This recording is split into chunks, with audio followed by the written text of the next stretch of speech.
Matchday Live on Wolves TV. Listen for free online at wolves.co.uk or on the move anywhere in the world via the Wolves app. Neves brings it down on the volley. Oh, you must be kidding me! Ruben Neves has just struck a sensational goal. Oh, it's headed in! It's the end of the doctor who arrives. Oh, the brilliant Belgian in the right place at the right time. Cause it all, that's unbelievable. Jean Martinho has whipped it into the far top corner. Can you believe this?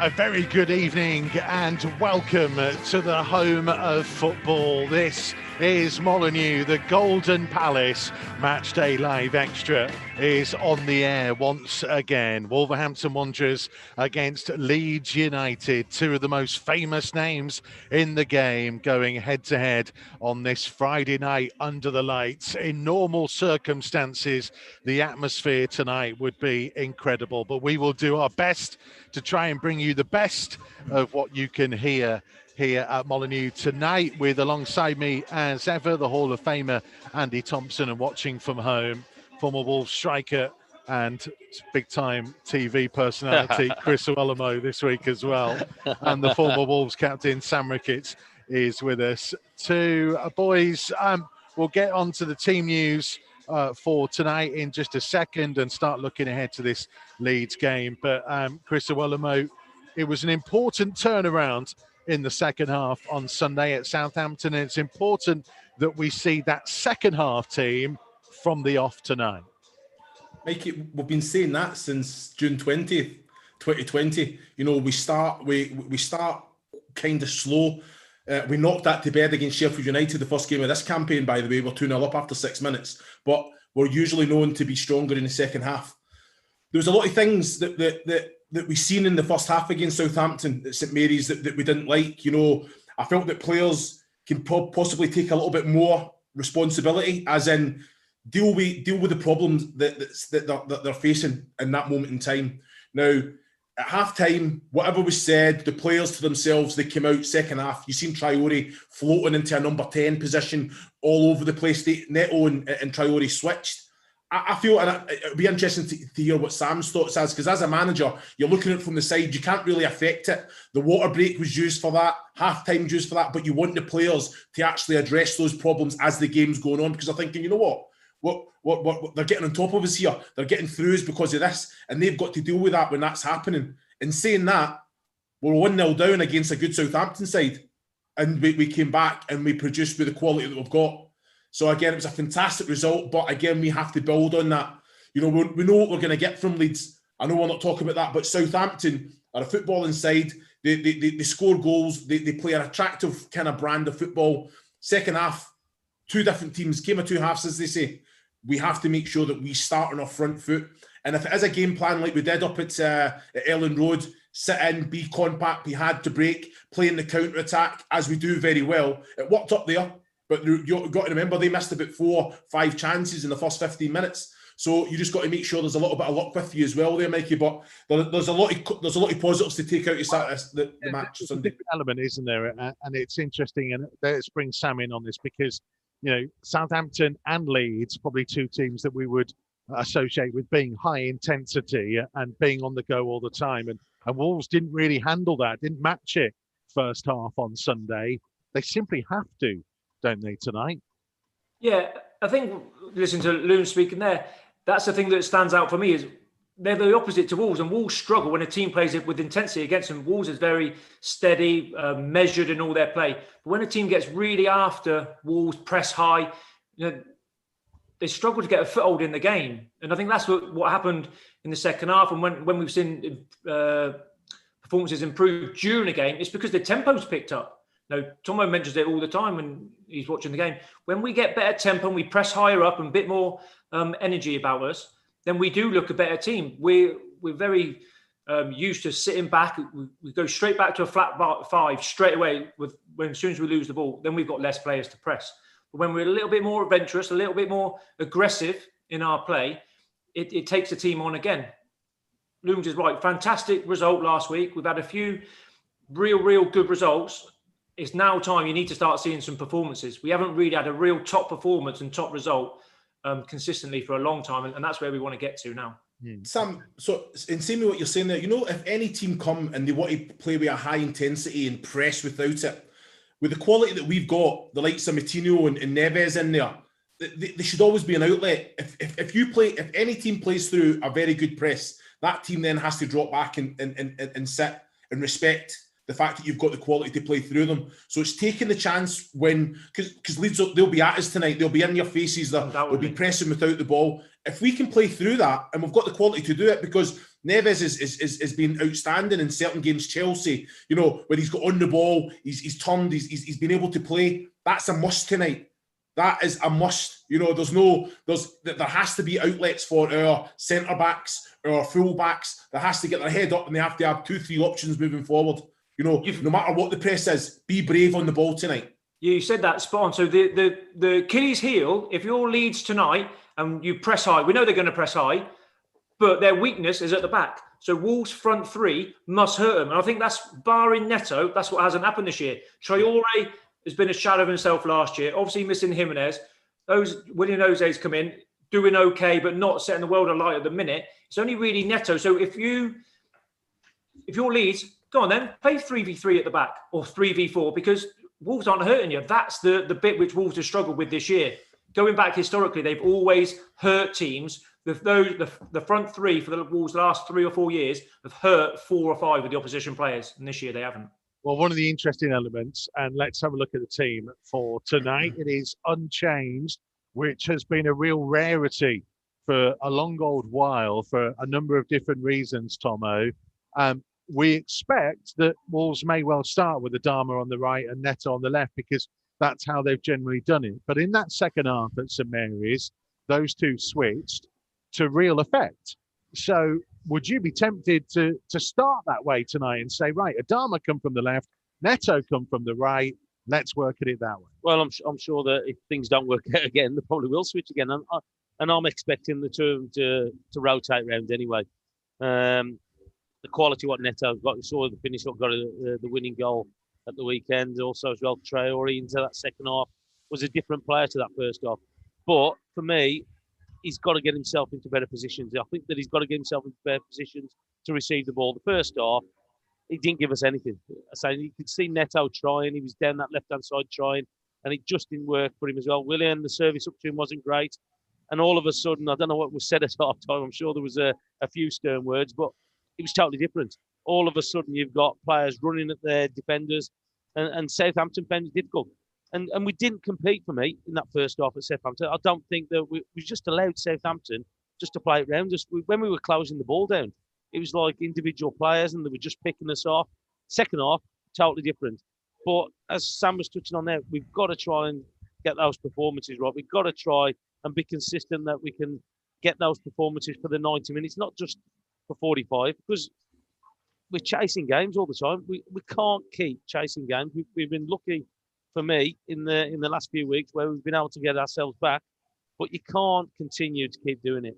Well, it's 14 games, of course, since Wolves last opened the scoring in a Premier League match, which is a run that goes all the way back to the Arsenal away fixture, which is incredible, really, when you think about it. Wolves constantly having to come from behind. Leeds, of course, have been some pretty high scorers and have conceded an awful lot as well in their matches. So let's bring in our first guest tonight.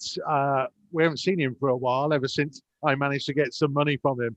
Actually, Leon Blanche from our betting partners, BoSports, will join us in just a second for our charity bets in aid of the Wolves Foundation as well, because I imagine one of the biggest things is going to be about there'll be plenty of goals, perhaps. So, Leon, is that where the money is going at the moment? Surely everyone's expecting a goal fest. Well, I think anytime Leeds United play, you're in with a shout of scoring a couple of goals, that's for sure. They like to attack. Bielsa doesn't really want to play any other way. And I think Wolves can definitely hit them on the counter-attack. I think with Willian Jose as that kind of focal point, with the likes of Neto and the likes of Adama working off him, there's plenty of pace there because Leeds, we've seen it on numerous occasions. They were 4-0 down after, 47 or 48 minutes against Arsenal. Man United put a rakeful past them. You can catch Leeds. They will give you the opportunities. And I think, most importantly, they're missing Phillips in front of the back four. Since he's been injured, they don't really have that protective player to give the back four any type of protection. So I think both teams will score tonight. And looking at Wolves, 7 points out of 9, they're on a great run. So here's hoping they can make it 10 out of 12. Are Wolves the favourites with the bookies? They certainly are favourites, and money has come for them. They're into 6-5 now. I think Leeds have got a couple of injury problems, and I think it's a good time for Wolves to be playing Leeds. I think it's going to be an open game of football, and I think if Wolves can nullify Leeds' threat for the majority of the game, I do think Leeds are capable of scoring here tonight, but I think Wolves will score more than Leeds will. One of the elements, of course, of scoring goals, and it forms part of my charity bet, Leon, is Ruben Neves has been so potent. 4 goals in his last 7 appearances in 2021, having not scored a Premier League goal in the whole of 2020. I'm betting on him to score tonight as part of my charity bet. Is there lots of money elsewhere coming in for him? Well, I think looking at the players, he is one that stepped up. And he stepped up at some big moments to score crucial goals for Wolves. And obviously, since Raul hasn't been playing, it's fair to say, bar the last 3 games, Wolves hadn't won in 8 matches. So they were struggling for goals. But they seem to have rediscovered that scoring touch. And hopefully that will continue tonight. And Neves, with the likes of Neto, I'd love to see Jose get off the mark. Even though he hasn't scored in the 5 games, I think he's been a big positive influence on the side. So what odds are you going to give me for Wolves to win and Ruben Neves to score? Well, it's him to score at any time. So Wolves are favourites. So we're going to give you 4-1 on that particular outcome. So it's a home win. And of course, Neves to score at any time during tonight's encounter. Okay, I'll take 4-1. Tomo apparently has tried to simplify his bet. You had a go at me last time. I've just gone for Wolves to win 3-1 and Neto to score any time. Yeah, just nice and easy. 3-1 win, Tomo. That'd be lovely, wouldn't it? We'll take that. And I'll keep moaning at me now, so that's it.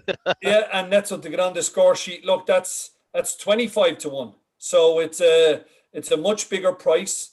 Obviously, I think it's around 16-1 the outcome of a 3-1 scoreline.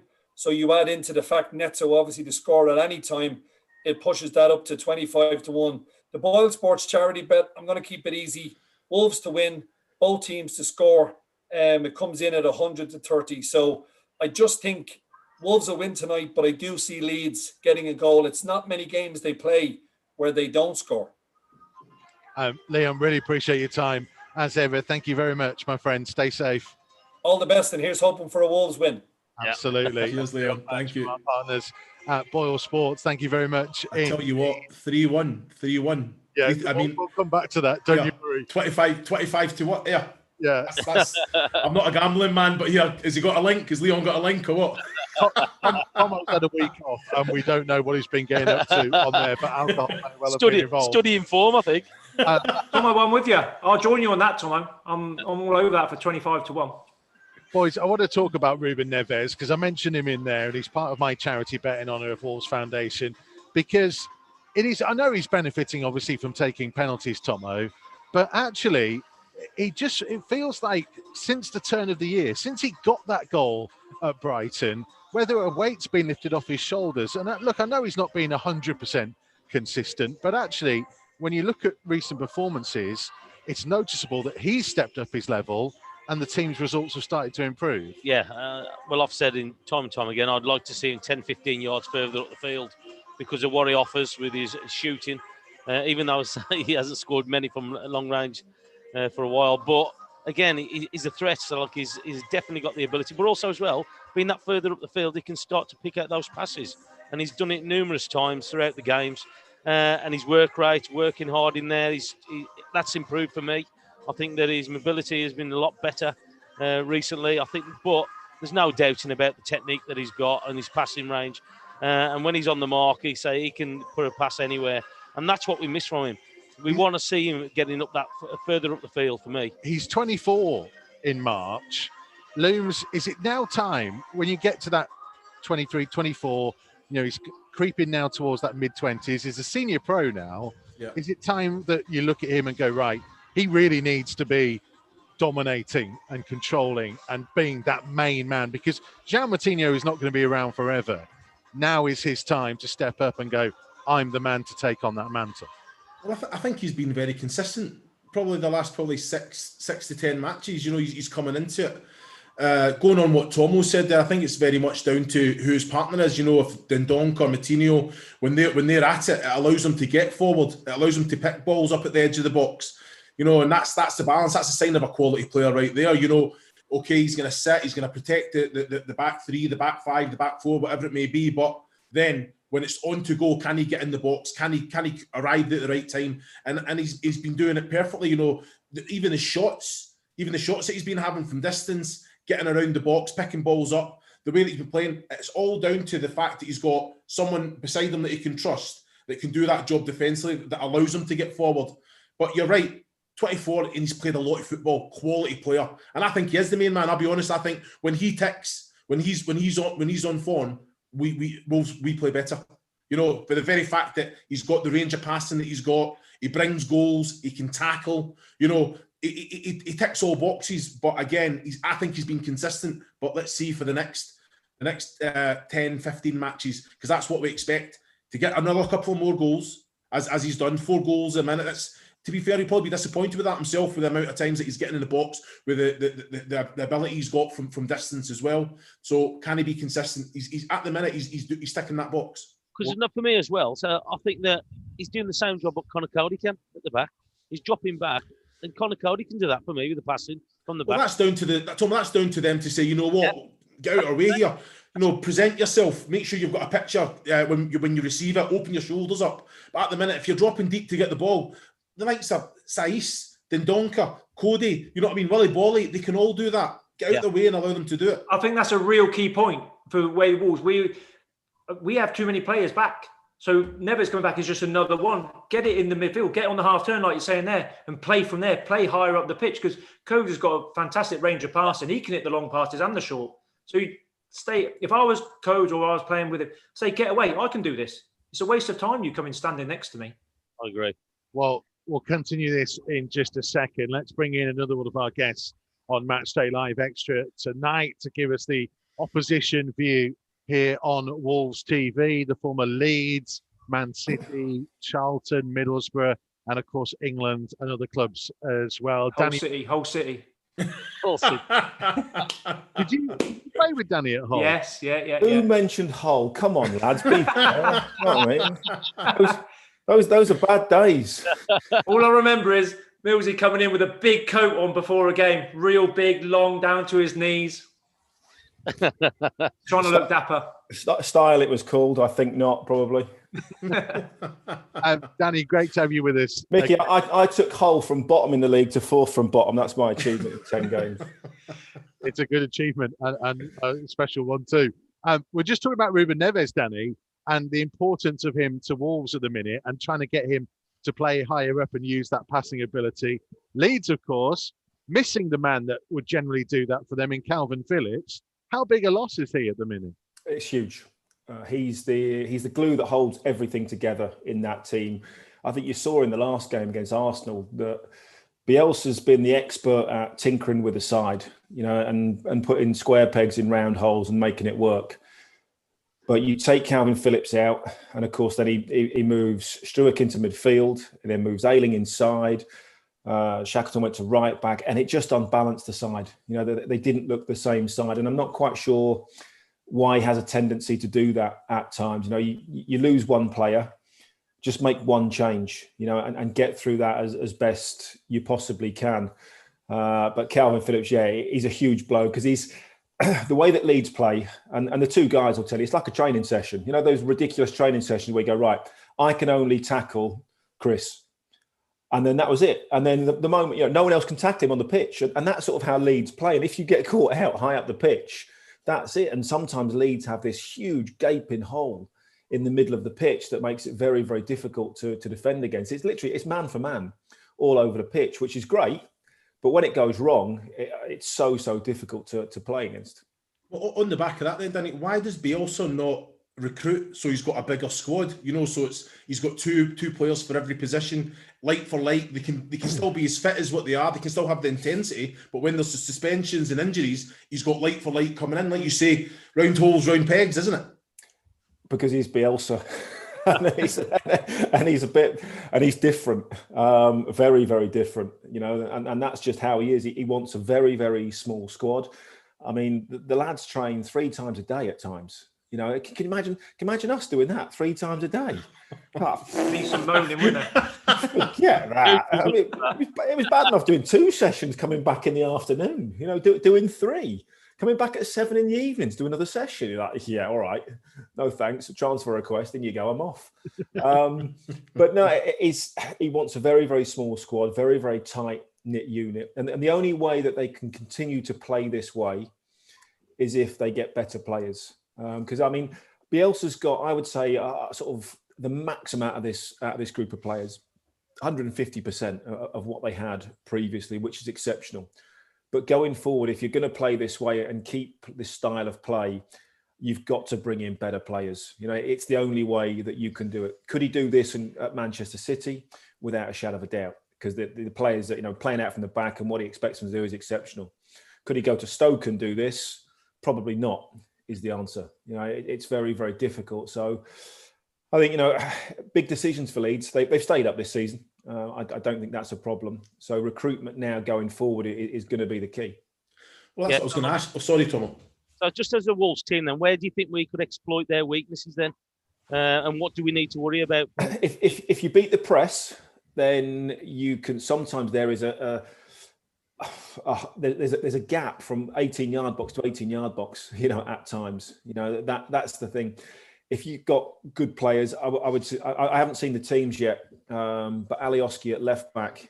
I think Dallas is at left back. I think Shackleton's right back, guessing. They're up, for me, they're up against Neto and Adama then.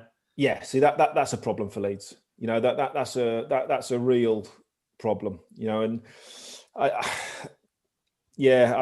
that's Dallas is great, but he's not an out-and-out fullback, and if Damatroy can get one-on-one with him, he's going to cause real problems.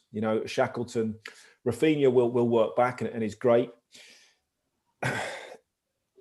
That midfield area, I think Leeds can get overrun if they're not careful. They've got lots of energy, but if you beat the first press, then you're at them, and then you can start running at the likes of Ayling and Cooper, who are great. But again, Ayling coming in from right back, and Sam's played in different positions. If you're a fullback, you're a fullback. You can fill in at centre half for a period of time, but you will get caught out once or twice a game, just positionally, just because you're not used to it. Because suddenly you check the wrong shoulder or you look in the wrong direction, because it's not instinctive to do that. Going forward, Rafinha and Harrison. When you look at Leeds, when you look at them player for player, they're not that much of a threat. They don't really, you look at if we were playing in those teams, Sam, you look at that, you go, there's no one really that scares you in that side. You can see the names of the players, what he's done with them, like you were saying earlier, like Dallas. He was a steady winger from Brentford, and now he plays every game. Yeah, you look at Jack Harrison, you think, well, okay, he works hard, he's industrious, he's up and down, but he's not full of trickery. He's not, got blistering pace, and he doesn't really scare me. Rafinha's probably the most creative player, within all that. But Click and Roberts are tidy in the middle of the park. Bamford works very, very hard, has scored a decent amount of goals, but he's also missed a fair few as well. He's missed some big chances still, when you look at the actual stats. But as a collective, they are unique and they swarm all over you. And they just keep going. They are absolutely relentless, and they can do that because of their fitness levels, and they will press high up the pitch. But like I said, if you beat that first press and get hold of the ball and get a bit of confidence, Leeds can find it very, very difficult, like they did in the first half against Arsenal. There's not many teams, Danny, that have actually managed to stop Leeds from scoring. There's only 4. all season. Wolves were the first, but this is a very different Wolves side in terms of confidence, mainly from that game back in October. Do you see it being a fairly similar thing, that Wolves might try and soak up pressure and then grow stronger if Leeds can tire? Because this is always the thing, isn't it, with this Bielsa team? From the outside, everyone says, well, they'll blow up at some point. They'll be too tired. But I don't get that theory, because they're playing the Premier League now, and there's 10 less games to worry about. You know, it's not an issue for them. You know, that they can manage to do that. You know, all the lads, we've all played in the Championship. You know, Saturday, Tuesday, Saturday, Wednesday, all the way through the season. That's exhausting, and especially the way that Leeds play. You know, it's doubly like that. So I don't think they'll blow up, but I think, you know, Wolves are still some very good players in there. You know, they struggled, obviously. They lost Jota, they've lost Raul Jimenez, they lost Doherty as well. 3 big players, and I think that affected them in the first part of the season. But they've got some talent, and in the midfield, when I look at that team, they will keep the ball. You know, and that's really important. And if you play sensibly, and if you play quick and play smart, and you don't get caught on the ball, Leeds struggle to get near you at times, and I think that's what it'll make it. This could be a real basketball game. It could be absolutely end to end. You were confident last time, and obviously it didn't quite work out. So it's an easy win for Leeds. Come on, Mikey. What else do you expect me to say? You know what I mean? Don't worry. I know as well, Mikey. Your heart's in Leeds as well. Don't worry about that. I know that. You can put all the Wolves gear on you like, and your mask and your coat and your hat, whatever. But I know you're a Leeds fan underneath all that. I do miss Paul Lane, my friend. I really do. Danny, really appreciate your time as ever. Thank you for coming and joining. Pleasure, guys. Have a good one. Cheers, Millsy. Danny Mills, former Leeds and England, of course. It's interesting, isn't it, Sam? This tactical difference between the way these two teams have gone about it. Wolves set the standard for what promoted teams could do in the Premier League. Leeds are one of those who are trying to emulate it, but in their own way. And it ends up being a fascinating mashup of two different styles. It's a tactical chalk and cheese. And I love watching Leeds, because you just don't know what you're going to get. They could be 4-0 up or 4-0 down at half time, and there's not really a lot of difference in their performance. It basically comes down to, does the centre forward score or does he not score? Both ways. Like in the return leg, Leeds missed a couple of chances and Wolves come through and won the game. And they're just so unpredictable. Looms, would you like to play in it? Would you like to play in that Leeds side where it's just flat out, you are, from the moment that whistle goes, you're sprinting. The amount of goals they score in the first 10 minutes is frightening. You would never last it. So, you know, I'm not running channels. You know, I'm not doing that. I'm just saying, with the service that Bamford gets, the chances that he gets, you know what? It's as a delight. You know, the service that he's getting, and that's why he's up there with the goals. And he has missed quite a few chances as well. So no, it's an interesting one. You know what I mean? I never really tracked back either, to be fair. But this is the thing, right? And this, all three of you actually can chip in on this. Tomo can go first. Do you take them on, or do you sit back and soak up pressure? Because Wolves did that really well in the game at Ellen Road. But as Danny was just saying, you know, without Calvin Phillips, without one or two others, this Leeds team might be a little bit more easy to get at. So do you take them on at their own game? No, so I think that he'll go similar to what he did at Leeds. I think that he'll try and absorb it, especially with the three at the back. And then just try and break that press, as Danny was just saying there. If they can break that press, we've got the pace up there that's going to cause them big problems. But it's all about the supply, making sure we get the ball to our forward. Because that was another thing at the weekend. I don't think the supply was that good up to the front lads. Second half was totally different. And I just think that if we can do that, and again, there aren't many games that we do have a lot of possession. And when we haven't done that well with it either. But I think that they will probably let Leeds keep coming at them and then try and pick them off a little bit. What I will say is that first half that we were under the cosh, we had the 3 chances. I think Dendonka had 2 that he should have done better with. And it's about setting traps. So to answer your question there, yeah, go at them. You know, play the way. We don't need to have a lot of the ball, but set traps. Set traps, because Leeds are just going to go, you know what you're going to get. So if you can invite a pass, intercept it, you know, then you've taken 2-3 players out of Leeds out of the game. So it's about setting traps and doing exactly that. And then when the chance comes, exactly what Sam said, you need your forward players to put the ball in the back of the net. You know, so I say set up. Yeah, Leeds are going to have more of the ball. If it's in front of us, fair enough. If they're going to throw men forward, can we then intercept it in that transition, move the ball forward, and pick the holes off that they've left?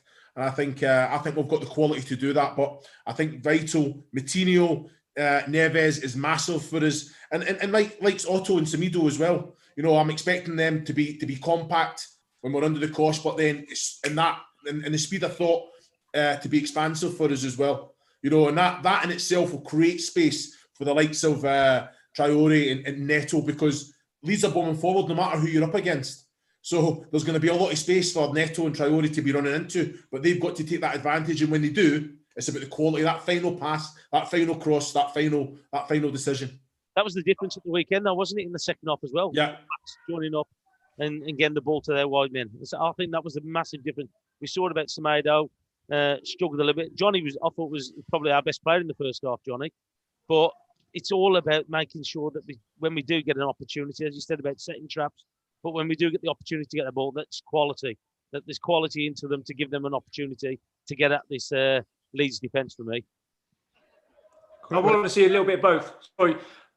Yeah, we know we can defend deep. And if you nullify the space for Leeds, you're nullifying a lot of their threats. So there will be a time we'll be deep and let them have the ball. But I want to see us press high as well, especially if it's a goal kick or anything where we can get set up higher up the pitch.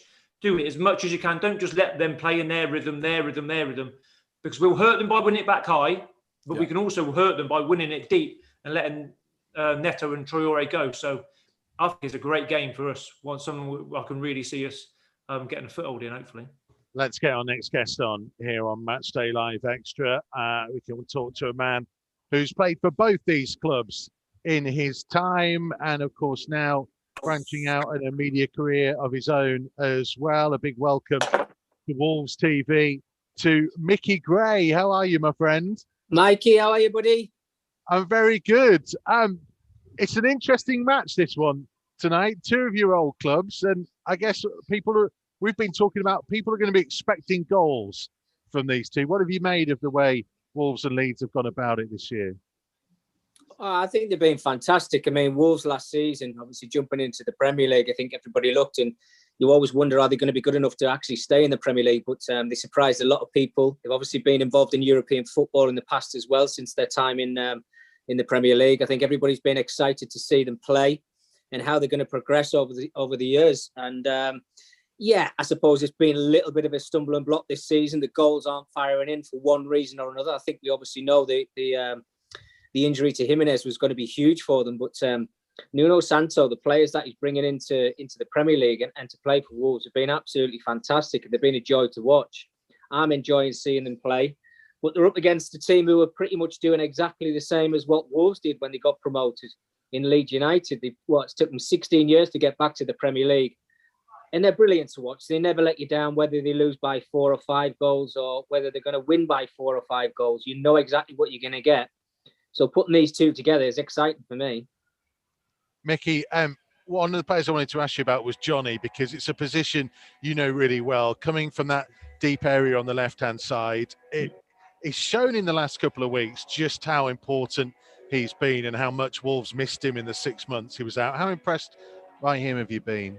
Yeah, he's a very good player. And I think when you talk about any individuals now, it's all about the physicality, the energy levels that they've got. And he's certainly got that in abundance. And he's going to need it tonight if Rafinha's playing over on that right-hand side, because he's a super talent. He really is. So he's got to be on his game defensively and offensively tonight. Micky, what would you say about how would you set up against this Leeds? Would you sit in, play counter-attack football, or would you go toe-to-toe with them and play them at their own game? It's a strange one, isn't it, Chris? When you look at Wolves and what I've seen since they've been in the Premier League, more of the goals that they score tend to come in the second half of games, where they soak up a little bit of pressure, and they've definitely got the players to do that. And I think when you've got a team like Leeds coming to town, you know exactly what you're going to get from the first whistle to the last. They're going to be 100 miles an hour and just try and break you down. But if they leave gaps, and I think with the pace and the quality that Wolves have got in Neto, who I absolutely love, I think he's an absolute world beater. And then Traore over on the right-hand side, that's where they'll be able to capitalise on it. And that's where they can punish Leeds. So it might be their downfall, Leeds, but I think the way that Wolves should set up is just to sit back, try and soak up as much pressure as they possibly can, And when the opportunities come to counter-attack, use your strengths, use your pace, use the quality you've got in that final third, and that's where you can win the game. You mentioned Pedro Neto. I know you're a fan of his. Do you think the secret is out? We've known that he's been a talent for a little while, but do you think more and more outside of Wolverhampton, people are recognising just how good he could be? Mikey, honestly, I think every time I see him play, for such a young man, what impresses me most is his footballing brain. Now, you can talk about the ability that he's got and a wonderful left foot. Didn't actually think he was as quick as what he is, but he's absolutely lightning. If you get him a 1v1 situation, he leaves you for dead. And there's certainly a lot of football clubs are speaking about him now. And dare I say it while I'm on this channel, I'd be surprised if he was there next season because, I don't know what figure he's got on his head, but he's a super talent. You think of what Jota's achieved when he's went to Liverpool, and he basically took that by storm. And there's no reason why Neto can't do it in one of the so-called top 6 sides, if it's in the Premier League or if it's somewhere else. He's got it all. I absolutely love him. My personal, I'd love to see him go and play for somebody like Manchester United. Obviously, that's the team that I like to watch and support, along with Sunderland.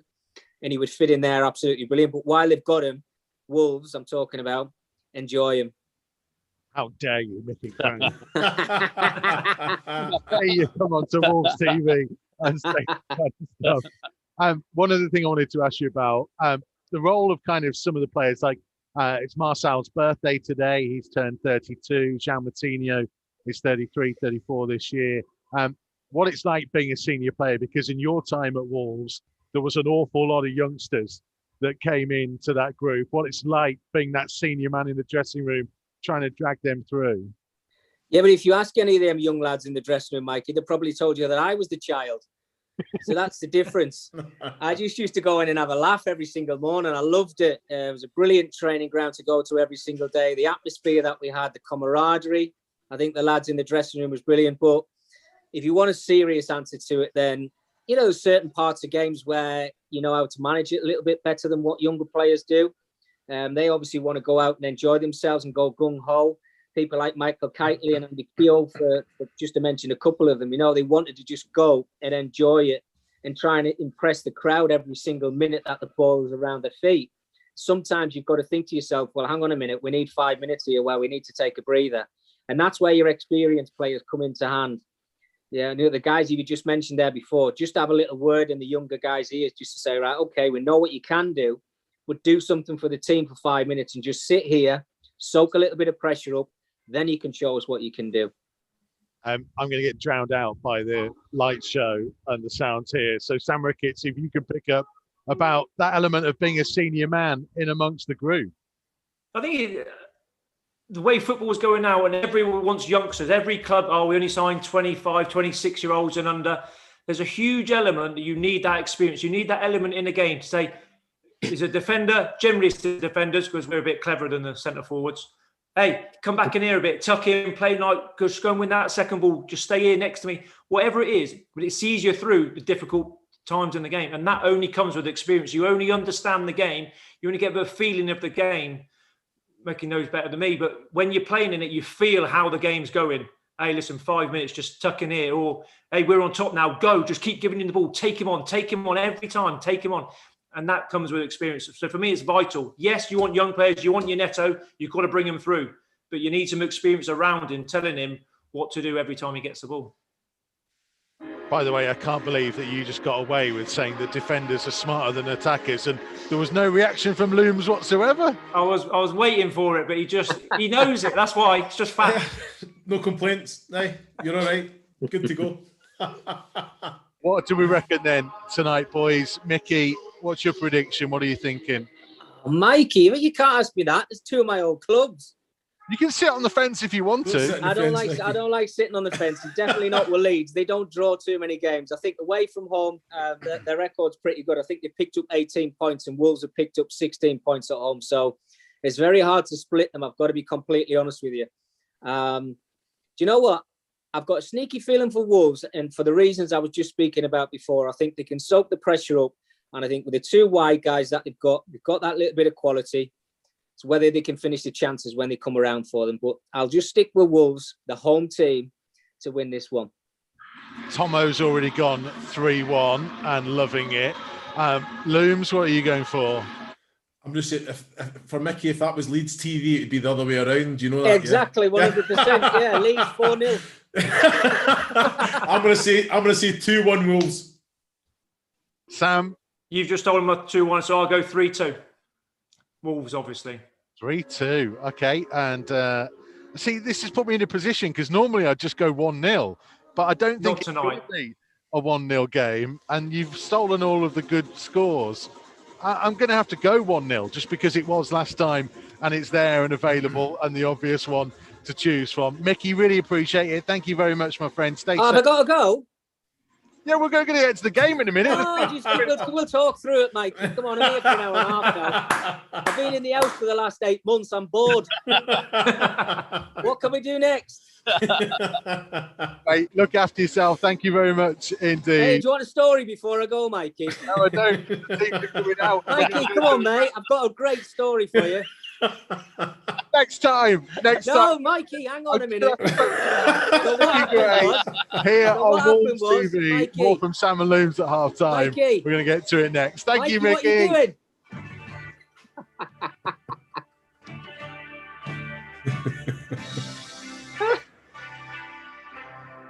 Matchday Live on Wolves TV. Listen for free online at wolves.co.uk or on the move anywhere in the world via the Wolves app.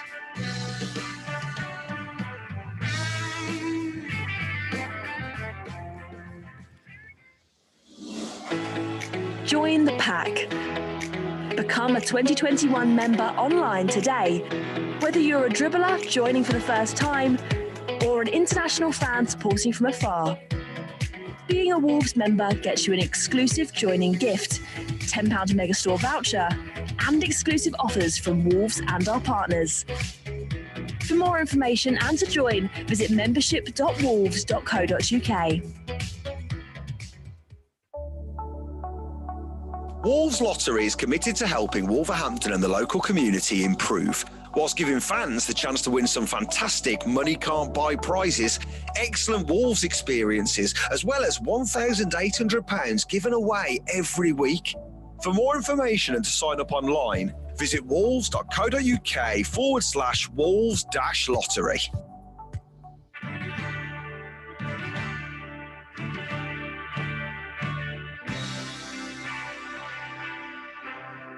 Matchday Live on Wolves TV. Listen for free online at wolves.co.uk or on the move anywhere in the world via the Wolves app.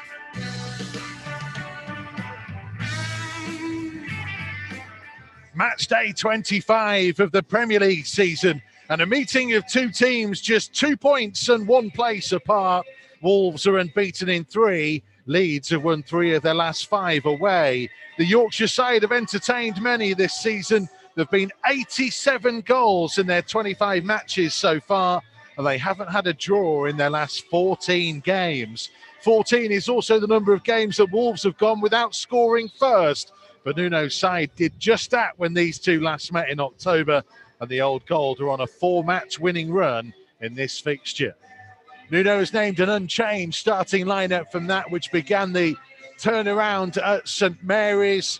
It means Rui Patricio is in goal, Leander Dendoncker, Conor Cody and Romain Saiz the back 3, Nelson Semedo and Johnny the wing backs, Ruben Neves and João Moutinho in midfield, Adama Traore, Willian Jose and Pedro Neto, the 3 up top. For Leeds, they have Ilan Meslier in goal, Jamie Shackleton, Luke Ayling, Liam Cooper and Stuart Dallas are back 4. Pascal Strauch is a holding man in midfield. Rafinha and Jack Harrison either side of Tyler Roberts and Matthias Klick, all supporting Patrick Bamford up top. Wolves in their gold shirts, black sleeves, black shorts and gold socks. And we have the unusual step, Tomo, of being turned around. So Wolves will play the first half attacking the Sir Jack Hayward South Bank, though I'm not entirely sure without fans it makes much of a difference. No, but I think that Leeds has probably just done it just to knock them off the norm, I think. So like Again, so it's a rarity that we see teams swapping around there, but maybe it's just one of the things that Leeds do. So, look, tactically, it'll be interesting to see whether it plays a part. So Wolves playing from left to right as we look at it first half, defending the Stankerless North Bank away to our left-hand side. Steve Ballstand on the far side. And we, as ever, are at the front of the top tier of the Billy Wright stand, just to the side of the director's box, which has got Gareth Southgate amongst the dignitaries watching on this evening. Melier has the ball for Leeds. just having a look there as well, what we spoke about Traore and Neto. They have started on opposite sides, with Neto down this right-hand side, Traore down the left. So again, it's... Harrison was being pressured by Semedo and Neto right in front of Nuno, who could have stuck a foot out in there himself at one point. Here's a Leeds throw. Stuart Dallas, the left back. Respective benches, by the way: Ruddy, Hoover, Aït-Nouri, Marçal, Fabio Silva, Gibbs White, Vitinha, Kilman, and Otasowie for Wolves. Casilla, the goalkeeper, Alioski, Lorente, Helder Costa, the former Wolves man, Pablo Hernandez, Davis, Gelhardt, Jenkins, and Huggins for Leeds in their all-white strip. Up towards halfway, Dallas carrying it over the halfway line. Infield towards Bamford. Left for Roberts. Bamford trying to take it on. There was a foot in there by Semedo, but referee had already spotted something he didn't like, David Coote. It is his 18th Wolves game he's taken charge of. The last was the 1-0 win over Palace in the third round of the FA Cup back in January. Oh, that's always a good omen then. So, the referee, but again, so free kick from Leeds here. So look, you can see the left sent the lads up from the back. Wolves trying to hold their defensive line outside the penalty areas. Rafinha whips it in all the way through, and he'll go harmlessly behind for a goal kick. Yeah, so well marshalled, wasn't it? Good line from Wolves there, holding up on the edge of the 18-yard box. But they're able just to let the ball just run out for a goal kick. Don't forget, as ever, you can get in touch. Use the hashtag Wolves Live if you are contacting us via Twitter. And of course, the live chat will be up and running on the official Wolves YouTube channel, where you can listen to us right now. And of course, watch our halftime chat with Chris Iwelumo and Sam Ricketts. Gary Smith is watching the game from Lincoln, reckons Wolves will win 3-1. Neto, Jose and Neves goals. Excited to watch this. Johnny's impact has made all the difference, says Gary. Big ball forwards from Melier. Dendoncker wins the first header. Bamford the second. Will drop towards Cody. And turns under pressure from Harrison. Back to Patricio. He looks to launch the ball up towards Neto. He's already got Semedo running past him, but he couldn't find him. And it's out of play for a Leeds throw. Yes, he did well initially, didn't he? But he's just a little bit tight to the touch line out. Didn't have that much of a space. You could see he was just trying to flick it into the path of Semedo. But unfortunately, he just went out for a Leeds throw just in the Leeds half. Mentioning birthdays earlier, it was Rui Patricio's on Monday, turned 33. Many happy returns to him. Here's Neves. Infield to Traore. Traore up against Ayling. Trying to go on a little bit of a run here, Traore. 30 yards from goal. Works it out to the right-hand side to Neto. Neto up against Dallas, trying to go on the outside. Right-footed cross is too hard and will go all the way through. And in fact, Rafinha will keep it in on the right-hand touchline. Yeah, just for a second there, I thought he was just going to let it go. Leeds trying to work it quickly down the right-hand side, and here comes Roberts trying to drive infield deep into the Wolves half onto Bamford, right-hand side of the penalty area, and his strike across goal blocked by Dendoncker. And behind for a Leeds corner, and that's how quick it can go from one end to the other. Well, you're just looking at that. They've got 6 players in and around the area, the penalty area there. Leeds on their attack. And let's say they've got a lot of bodies getting forward, and if you can win that ball a little bit earlier, then possibly we can just get that attack. But that's just come from across from us. Well, corner's been taken short, and it'll be whipped in by Dallas, blocked by Neves on the edge of the box. Moutinho trying to turn and find Neto, foot in, and it will be a Wolves throw midway inside their own half. We've played just shy of 5 minutes at Molineux tonight as a little bit more rain begins to fall, just visible in amongst the floodlights on the top of the South Bank, and Steve Ball stand on the far side. Nuno out patrolling his technical area nonetheless. Marcelo Bielsa sat on his special seat. I was going to say, I saw him crouching down earlier, so there's no way I would get back up. I think he might just be a little bit older than me. I know you're probably going to disagree, but here's Traore on the left-hand touchline, 35 yards from goal, trying to run on the outside here. Now checking back onto his right foot. Cross took a little deflection, but it nearly reached Semedo, who chested it down towards Neto. Support behind him from Dendoncker. 1-2 with Neves, and then back to Cody. Cody looking to hit a long diagonal towards Neto. One in the air by Dallas, but it'll be a Wolves throw. yeah, so look, it's a good ball from Connor Cody, but I just thought that when the ball's gone back to Dendoncker there a little bit earlier, I just thought that he could have just opened his body up and just get to Neto. Neto was free out on this right-hand side. Semedo with a throw. Interesting little tactical change from Leeds as well, which I'll come to in a minute, as Neto finds Willian Jose. Back to Matinho, midway inside the Leeds half. Saiss now joining the attack, out to the feet of Johnny, who tried to flick it in field, but it was blocked off by Rafinha. Cooper just to the right of his penalty area. Shackleton getting it back. Shackleton, we thought was going to play at right back. It looks like he's more in midfield, with Strauch going in and playing as one of the central two, although he's just collided with Cooper, but Leeds managed to work it forwards. And here's Shackleton in an attacking sense. And Saiss stepping in ahead of Rafinha. Again, you just watch them, the way that they go forward, they're sprinting to get up there and support. Again, so you're just watching 6 or 7 players they've got. They're trying to work it in behind again. Click, pulling it back. It was left by Roberts, and Neves with a vital interception on the edge of the penalty area. Up early to Willian Jose, and now Semedo trying to carry it over the halfway line. He's got Neto to his right-hand side. Here is Pedro Neto trying to cut back infield on his left foot. Everyone had gone a bit too central. He finds Willian Jose, who works it out to the left-hand side to Johnny. Midway inside the half. Back infield, 10-yard pass, finding the feet of João Matinho. Matinho being closed down by Click. Finds Dendoncker. Out to the right-hand side to Semedo. Infield to Traore, who's drifted over. Traore now shaping up against Dallas. Now he's shown in field and happy to drive in there himself, and a left-footed strike. Charged down by Pascal Strauch. Cleared up towards Bamford. Saiss had arms on him.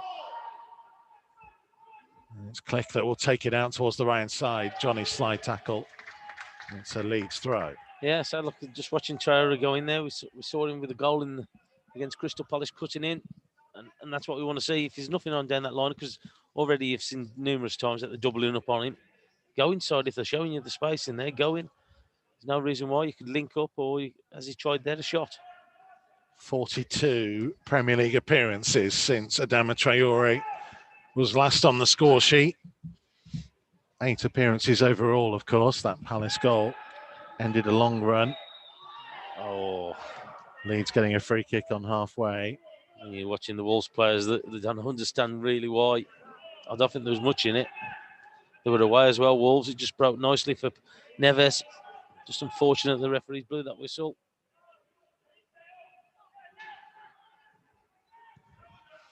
Big kick forwards down the right-hand side. Rafinha giving chase. He's quick, but not quite quick enough.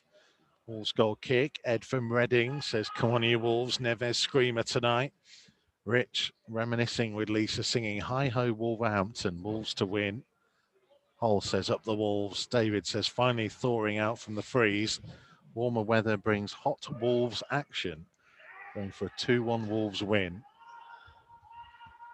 Big kick forwards, that's one in the air by Strauch. And Ayling can carry it forwards.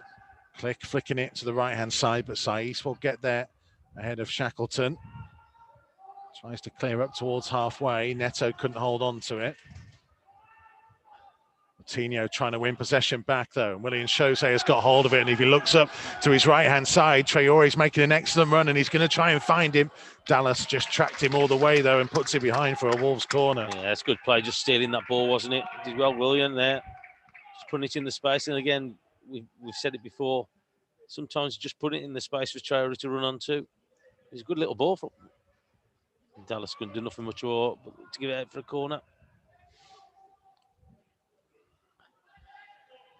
Well, Pedro Neto will make the walk over to take this, left-footed from the right-hand side in front of the Graham Hughes stand.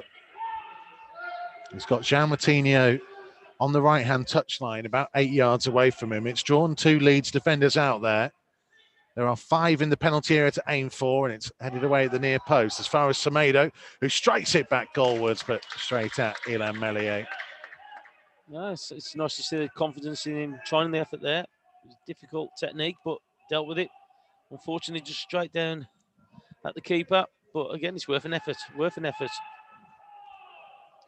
Josh on the live chat has gone for a Neto hat-trick. Oh, that would be nice, wouldn't it? Andrew's gone 2-0. Willian Jose and Neto to score. Ailing on the right-hand side. A little bit of a loose pass. It's gone straight to Neto, actually. And Neto turning 25 yards from goal. Back onto his left foot. Trying to curl one. Oh, it was a brilliant effort. And it drew an equally superb save from Illan Meslier, diving to his right-hand side. Wonderful whip on that from Pedro Neto. And it looked for a moment like he was going to find the top corner. It's led to a Wolves corner. Yeah, good save from Meslier. But straight away there, you're just watching the press from Wolves. And that's the difference. All the teams going up there, they're putting the pressure on them. Leeds give the ball away. And then you got that little deflection as well from the shot from Neto. But that's what you can do. If you can just get that press right and work as a team and steal it. And as Looms was saying, those little traps that you set. Moutinho's corner, right-footed from the left-hand side, whipped in towards the near post. Again, it was a Leeds head out of the penalty area. Semedo challenged. Johnny will pick up on the loose ball. Johnny will now try and lift it back into the danger zone, away from the edge of the box. Dendoncker first to it, trying to find Moutinho, who's got there ahead of Bamford, and now can try and set Neto away down the left-hand side, and it needed an Ailing sliding tackle to put the ball out of play for a Wolves throw. And it's been a good tempo to Wolves play in the opening 12 minutes. And I always think that's a good sign when you see the Wolves tempo and it's quick. They've been positive in this first, was it 12 minutes or so? And they've definitely been asking questions of the Leeds defence. But what I have enjoyed watching is the way that they're pressing it. They're winning the ball higher up the field, which has allowed them then to have opportunities at the Leeds goal. Leeds dominating possession, according to the stats at the minute, 60-40, but that will change. And here's Traore cutting infield again, now picking out Neves. Out to Semedo, who tries to take it past Harrison. He had a bit of a grip on him, and Harrison managed to win the physical battle. Leeds clear it up towards halfway. Roberts with a flick onto Bamford. Cody in tight to him. Ball spills backwards towards Harrison and goes even further back to Dallas and back to Meslier. Yeah, so again, putting that bit of pressure, making him kick it long. Does so all the way through to Cody. Cody lifting it forwards towards Willian Jose. He knew that Strauch was coming. Ball went all the way through to Ailing. Now Strauch again. At the minute, Willian Jose's on the left, Neto on the right, and Traore through the middle. Well, I did say I think that they'll start to interchange a little bit. I know he's going to be more so in that central position, Willian. But you're just seeing there. Soft Leeds free kick, a couple of yards inside the Wolves half. Willian Jose, the guilty man. A little bit too keen to try and win it. Yeah, just pleading his innocence a little bit as well, wasn't he? Harrison on the Leeds left, Dallas infield. Shackleton back to Dallas. Infield this time to Click. Just about the better of Neves. Dallas trying to launch it to the edge of the box. Saïs's header went as far as Rafinha's shot took a deflection, but that took it harmlessly into the waiting arms of Rui Patricio. Yeah, it took all the sting out to the shot, didn't it, the block. So just able to Patricio just to pick it up. Neto challenging with Cooper, and referee didn't like it. It was a friendly little nudge, wasn't it? Just a friendly nudge from Cooper. Liam says, let's go Wolves, don't let Leeds play their game. Give the ball to Willian Jose every chance you get. And here he is, and he finds Neves. Back to Cody, middle of the half, to his right-hand side to Dendoncker. Cody did well to evade Bamford, and Dendoncker carrying it, and now finding Semedo. He's on his own on this right-hand side. 2 Leeds players for company. Backwards to Neto. It's Bamford that's tracked him all the way. Dendoncker to Cody. Roberts closing in, and Roberts caught Connor Cody really late there. It's late. He's just covered his... It's one of those sore ones again where the player who's defending it just leaves his foot dangling, and he ends up kicking the bottom of his boot. He was really eager to try and win the ball. Yeah, so they're really sore they are as well. Connor Cody doesn't stay down willingly. No, there's not much protection on the top of your foot. And you can see him wincing there. Yeah, that'll be sore. That'll be a painful one. It's one of those from Tyler Roberts where I'm not sure he really needed to make that challenge. I'm surprised the referee didn't make more of it, for me. Dendoncker's kick forwards. It was well brought down by Neto, who feeds it infield to João Moutinho. Moutinho now finding Johnny. Out to the left-hand side to Traore. Ayling wants him to go down the line. Traore wants to cut infield. And he's trying to pass it towards Neto, let it run because he thought Semedo was there. And Semedo had already run past him. Dallas trying to bring it forward, but it's Neves tracking him and Dendoncker intercepting. And Wolves recycling it via Saiz to Patricio. Yeah, it was a shame that. I'd just like to say Traore. I said, look, I know he's picking that pass out a little bit, which is good. But I'd like him to have a few more runs for me. He's had Ayling one-on-one down that left-hand side. I thought I would just like him to take him on the outside. Just knock it past him and get after it. Wolves 0, Leeds 0, with nearly 17 minutes played at Molineux. Saiz brings a long ball down on the chest and finds Neves a couple of yards short of the centre circle to Dendoncker.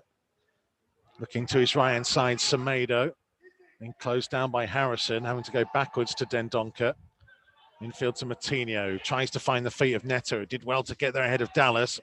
And then a touch in by a Leeds midfielder has actually helped it on to Moutinho. Moutinho towards Willian Jose. Semedo cutting in field. Now for Traore, and Traore trying to strike. It's closed down, it comes to Neto. Neto on his left foot again, having a go and straight at Ilan Meslier. It's been noticeable how many times Wolves have been prepared to shoot from distance tonight. Yeah, just about to mention that. So, look, it's nice to see, isn't it? We talk about it quite a lot, about like the opportunities when they've got there on the edge of the 18-yard box or around there, just to have a shot. We try and walk it in, and it's already we've had about 3 or 4, which is looking very promising. Still 0-0 though, as we approach 18 minutes play, but a good, entertaining affair so far. Cooper trying to play it out wide to Ayling with the header on, looking for Rafinha. Saiz will let it go out of play for a throw. Lisa reckons it's time for a Willian Jose hat-trick. Paul Clifford says, is this the Traore goal-scoring haircut finally? Would love Adama Traore to find the back of the net. Yeah, I'd like for him to get a few goals this season. Maybe tonight, kickstart that one. There's a strong challenge in by Saiz at the back of Bamford, and it's drawn a Leeds free kick midway inside the Wolves half, about 10 in from the right-hand touchline, and a bit of a chat here for Romain Saiz, who was eager to try and win the ball. Yes, he's just caught him, hasn't he? Caught the right boot of Bamford. Went down a little theatrically. Yeah. It means everybody is back to defend, and Wolves again trying to hold their defensive line pretty much on the edge of the D. Oh, I'm just looking here, and Traore's got 2 at this back post here. Harrison is a long way behind all the other players. It'll be whipped in left-footed, and Cooper got a touch to it, but straight at Rui Patricio. Fortunate that. He was fortunate because I don't think he got any power behind it either. So he directed straight at Patricio. Anything to the side, maybe, how close he was. They could have got something, but can't be letting people have free headers on your pitch there. Traore to Neves. He was trying to poke it on towards Willian Jose. It was too heavy for him. It's unfortunate that he was closed down so sharply because Johnny had made a great run on the far side.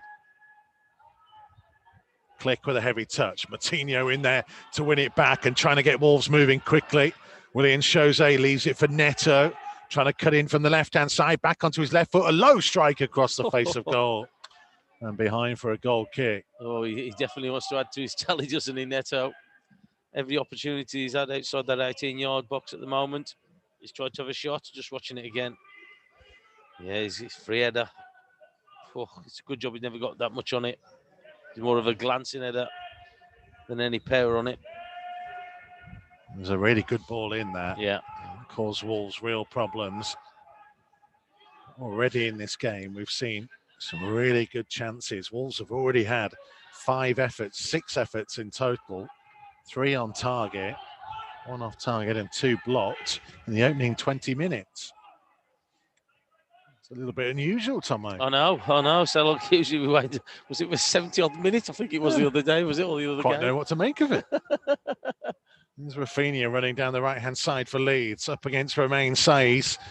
Could be yards from the corner flag. Saiz again trying to snap away and win it. Rafinha still with the ball, blocked off by Johnny. Saiz couldn't quite keep it in. Leeds throw. It's good defending from Saiz there, was he? Just unfortunately just went out of play. You know, we talked about the goal Wolves conceded at Southampton on Sunday. It was nicer to see players snapping into challenges, putting pressure on people, even in wide areas. We didn't see it the first half, did we? And that was the problem. Willian Jose trying to hold off Stroud, and he'll win a free kick. Well played. Inside the centre circle. Yeah, he's just showing his experience there, wasn't it? Getting his body just between the player and the ball. Yeah, well done. Well done. That's something there and nothing there, where he's just willing to chase it down. Moutinho into the feet of Traore, immediately Ayling close to him. Back to Moutinho, base of the centre circle, to Neves. Awkward one back to Cody, who did well just to lift it over Roberts to Saiz to his left-hand side. Saiz down the line for Johnny. 15 yards inside the Leeds half. Infield to Traore. Ayling is tracking him everywhere he goes, and it was Click who got back and cross and used the shoulder to muscle Traore out of it. And that's no mean feat. No. Harrison on the left for Leeds. The coaching staff from Wolves are not happy. Only got the 4th official. There's Dallas down the line. Click will play it back for Cooper. And then he's played it out of play for a Wolves throw. Yeah, that's just going from pressure on Wolves. I just forced him into making the error, forcing him to play it out. That's the halfway mark of the first half here at Molineux tonight, on a wet Molineux night.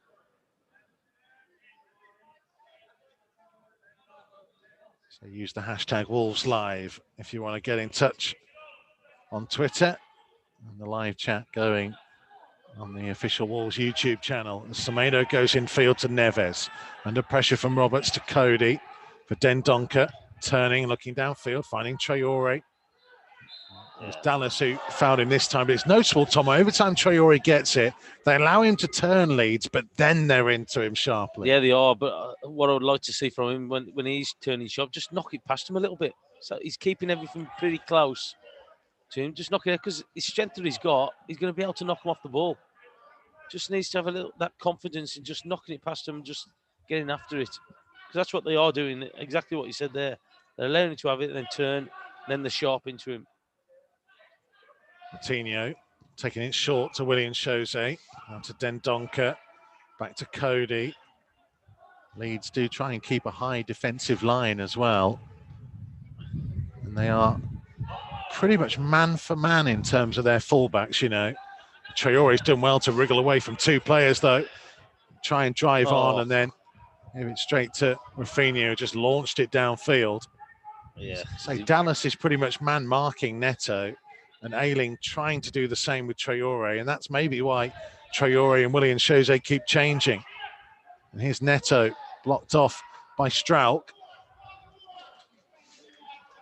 Click to the right-hand side to Rafinha. It's blocked off by Neves. He's looking for an option, gives it to Shackleton.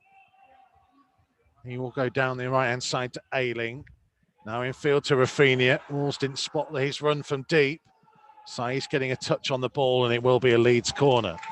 Yeah, so they're marshalling the two wide men pretty well, aren't they, Ayling and Dallas? But if you can just get them on one-on-one, you've got the pace to beat them. 25 minutes played. Rafinha with the corner, left-footed from the right-hand side in front of the North Bank. Everybody in a gold shirt back inside their own penalty area. Whipped in delivery to the near post, headed away by Semedo. Picked up by Mateusz Klich.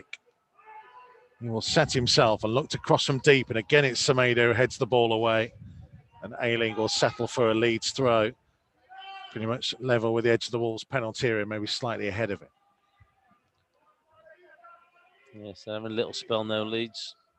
But again, so they've been in good positions, Wolves. Klich again trying to cross. It deflected off Neves. It'll be another Leeds corner. Just a little bit more pressure coming from the away team. Boys were talking beforehand about it being a little bit like a basketball game at times. It has been like that. Both sides have been going for it. Rafinha again, left-footed from the right-hand side, whipped into the near post. Again, it's a Wolves head that gets it out of the penalty area. Klich to bring it down out on the right-hand touchline. It's a little 5-yard pass to Rafinha. He tries to lift it through for the run of Klich, and no one really went with him. And it was whipped to the near post, and somehow it's kept out and fired goalwards. And Patricio with a save again, and Strout trying to fire it goalwards, and Sai's desperate to try and get the ball away. And Wolves have done just about that. Harrison on the left-hand side. Strauch is down on the edge of the penalty area, trying to get back to his feet as Roberts goes for goal, and it's wide of the far post. And it was a little bit scrambled there for a moment for Wolves inside that penalty area. Well, I'll tell you what, I think Patricio's done really well there because it's coming that near post. I think it's actually hit him on the foot, then the near post. Nearly did him out there. Good save, the second one. Second save is good because Sai's is right in front of him as well. Yeah. But that first one nearly caught him by surprise, I think, when it was drilled in. Yeah, maybe it wasn't nearly a Patricio own goal. I think it might have been his toe that turned it onto the post. I was going to say, it was hard to see. It was pretty quick, but yeah, he's done well to get away with that. Strauch's header forwards will go all the way through to Rui Patricio. Leeds' best moment of the game so far. 27.5 minutes played. Both sides have had good chances. Dendoncker with a foot in. Semedo to Dendoncker and an early pass to set Neto away. And it's 3-on-3. It's Neto driving up to the edge of the penalty area. Now to Semedo. It's Semedo who hits it straight at Meslier. And it's behind for a corner. Glorious opportunity for Nelson Semedo to get his first Wolves goal. Either side of the keeper, and he would have found it. Well, there's you go about beating that press from Leeds. Once you break it, did really well. Dendoncker to pick out Neto. Good pass from Neto. Just the angle was against Semedo, wasn't it? Just against him. Meslier said, look, he was able to get his hands to it. He went with the instep, didn't he? Whereas maybe from that kind of range, just put your foot through it. Hard and low, yeah. So he went to place it, didn't he? But didn't really place it anywhere apart from at the keeper. Go for a bully type finish. Oh, yeah. Neto and Moutinho both stood over the ball, though the wind coming through that corner of the stadium has made it harder to place it. You're just watching the flag. The flag's like dipping down towards the ball with the power of the wind. Neto will leave it for João Moutinho to take right-footed. It's whipped in. The goalkeeper's punched. Semedo first the loose ball, but under pressure from Rafinha having to go back to Cody. Right-hand side of the centre circle. Trying to lift it to the right-hand side towards Moutinho, who did keep it in, I think. Yeah, and he got a touch to it. It came off Harrison. Wolves throw. Marcelo Bielsa's fuming down there. He ends up here, is he? He thought he was already out. And it must have been pretty close, to be fair. Where's Klich going in this spare ball? Just went and picked it up from the side of the field and then ran 15 yards just so he could get back in position before throwing it off. That's what it was.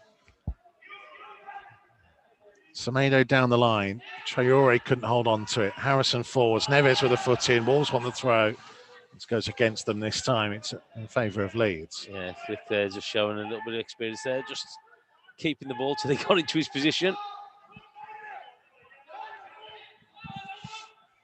Now Moutinho thought he could try and win it in midfield, but Roberts got there first and turned away from him. Runs past the left-hand side of the centre circle. Neves with a great foot in, and Willian Jose can try and release Neto early. 2-on-2. Leeds trying to get bodies back. Neto cutting infield, trying to strike, blocked by Cooper. And the ball's going to spin and rebound all the way to the left-hand side for a Wolves throw. Yeah, I know he's left-footed, Neto, and I know he's coming in from this right-hand, so I'd just like him to just go down the line against Cooper there. Nice footwork between Moutinho and Traore, and Moutinho, I don't know. Is that a shot or a cross? I don't know. I don't think if you asked him, I don't think he would. He's a bit between the two, I think. He's apologised to Willian Jose and Neto anyway. It went a long way high and wide, and a goal kick. Good to see. Nice little neat interplay from a number of Wolves players so far tonight. 31 minutes played. Still 0-0. That feels like a little bit of a surprise the way this game has gone. It is. Well, you talk about Wolves have had, what was it, six or so shots?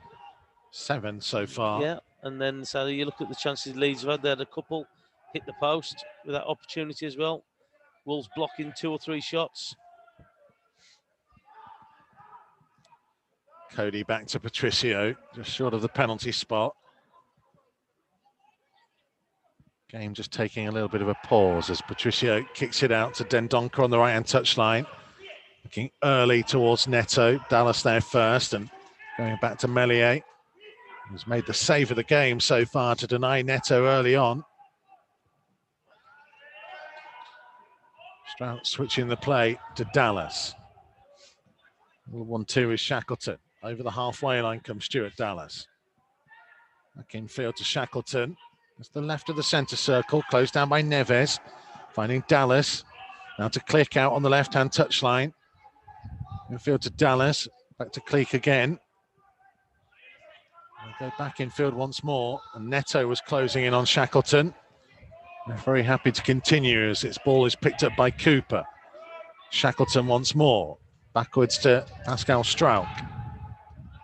To his left-hand side to Cooper. Fairly long, lengthy spell of possession this from Leeds, and then Cooper kicks the ball straight out of play. I was wondering who's passing it to. I was going to say the subs are warming up down this left-hand side, but there's nobody there. But again, it's just been patient, isn't it? Wolves just pushing them across. You're just watching the way the Leeds are. Everything seems to be high intensity, sprinting.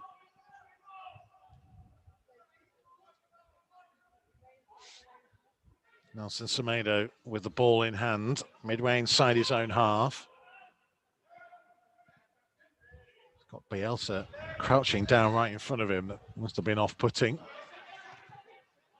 Harrison playing the ball off Semedo for a Leeds throw this time. Just need a little bit more movement to me off throw-ins. So he's limited on who he can throw it to. Stuart Dallas looking for an option to throw to. Goes backwards towards Roberts, back to Dallas. Roberts again, trying to get out of a tight area, but Moutinho with a foot in. Semedo trying to lift it down the line, but it's already gone out of play. It's a Leeds throw. Bielsa is always on the move in his technical area at the minute. It's nerving, you're just watching him, isn't it? Walks, crouches, then walks again, has another crouch. Roberts playing it straight out of play for a Wolves throw. Just exchanging throws down on this right-hand side for the last couple of minutes. Maybe both teams are taking a breather. It's been quite a frantic, 33 minutes, hasn't it? 2 minutes of downtime, just as we've been spraying the ball. Part of the COVID measures. Here's Ruben Neves. Left of the centre circle. Back infield to Moutinho. Closed down sharply by Shackleton to Cody. Under pressure from Roberts, found Dendoncker. Dendoncker wanted to check back infield. 3 Leeds players were closing in. So he lifted it to Saiz, who carries it over the halfway line. He's got Willian Jose just in field. He helps it on to Traore. Traore trying to turn away from Cooper and on again to Willian Jose. And now on to Nelson Semedo, who's made another good run, and it's drawn another save by Meslier at his near post. That's another corner for Wolves. Yes. 4th of the first half so far. I was going to say, there's nowhere else. I think the angle was against him, wasn't it? Good pass from Willian, but the angle was definitely against him. Maybe a little dink or pullback. Semedo could have done. Again, William Jose, though, involved in it. Well, we said at the beginning of the show that we want the fullbacks involved in that attack. Neto's corner, left-footed from the right-hand side, whipped in towards the near post, and the goalkeeper punching to the edge of the area. Semedo, was he caught in the face there? Well, the referee's given a free kick in Leeds' direction. Oh, well, I think that's a bit. I know both players are going to. I think it's Roberts as well. But with anything, he's led with the arm. Well, just watching the replay. That's Roberts on Semedo. Yeah, that's what I mean. Roberts has led with the arm with Semedo in the face, and he's given the free kick to Leeds. Oh, that's a funny one, and the referee was pretty close to it as well. I don't think Semedo can believe that the free kick's gone the other way. No, I think he's got that wrong, the referee. That's a very strange decision from David Coote. As Roberts jumped up and led with the arm, as Semedo came in to challenge, he got caught. Both players went down. The benefit of the doubt went to the defending team. As Johnny tries to win the ball back on halfway. Came off Saiss in the end and will be a Leeds throw. 36.5 minutes played so far. Still Wolves 0, Leeds 0. Switch play that Neto couldn't quite intercept. Roberts found Dallas out to Harrison. Then Donker trying to get a foot in. That was played off Roberts. It'll be a Wolves throw. Yeah, good play from Den Donker. Nice and tight to Roberts. So they've had some good opportunities in that top third, Wolves. So they've defended pretty well, apart from that one incident that Leeds have had. But I'd just like to see still a little bit more from Traore. I know they've gone man for man as such, Leeds. You're looking at Aylins come all the way across here to him. Semedo's clearance was closed down. Cody gets it to halfway. Semedo into challenge again. Neves' header will go straight to Rafinha. Rafinha into the penalty area, trying to find some space on his right foot. It's a low one across the face of goal, and Roberts was closing in. It took a deflection. It is a Leeds corner. Tyler Roberts, if he'd gambled, may well have got himself a goal. Oh, he'd have had a tap in, wouldn't he? He'd have had a tap in because Patricio was across the other side of the goal. But that's where sometimes I know we're trying to play it from the back and just got caught a little bit. That's where you just got to put your foot through it sometimes, if there's nothing else on, rather than endangering the ball.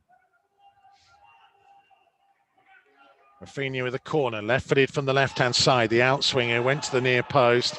Now it's going to be a goal kick.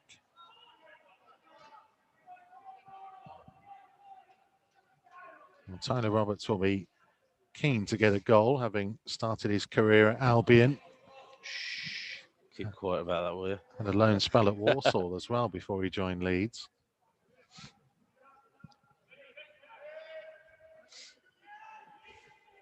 There's Connor Cody lifting it towards halfway. Free header for Cooper.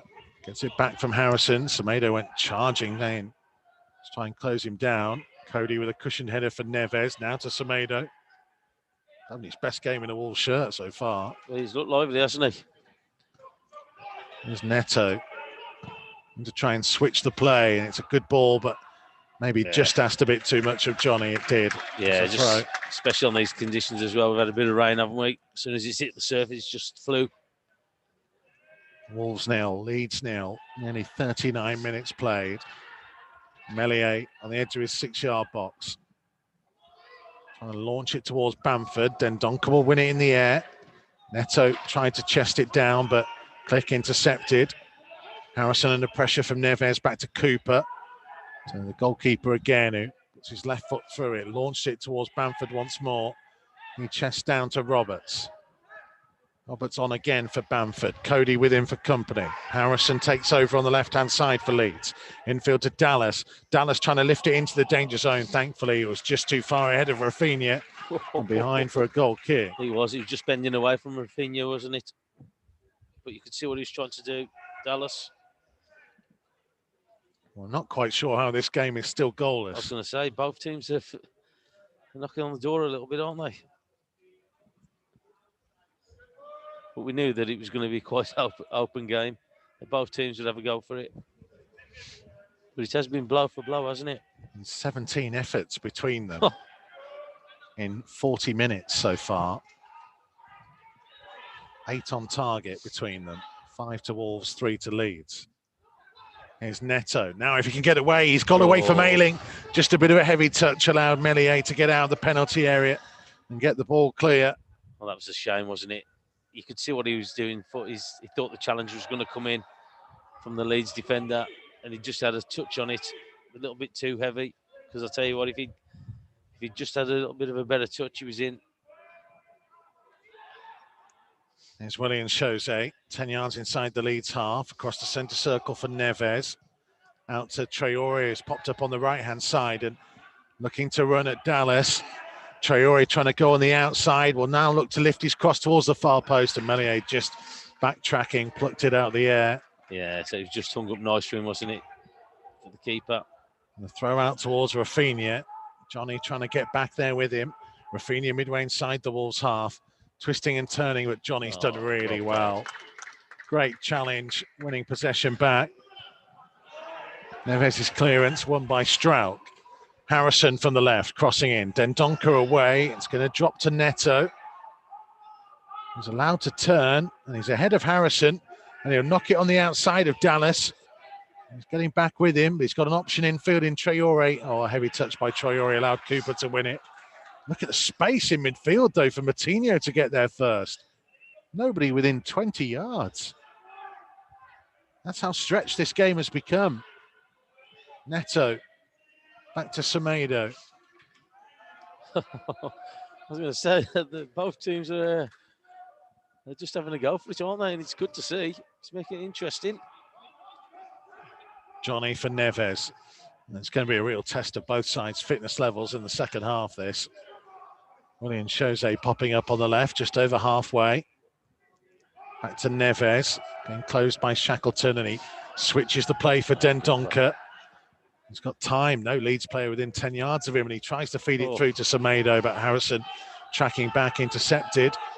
And now Roberts, and now Leeds will try and hit on the break, and Cody is going to commit himself, and he did so well, and he even wins the throw.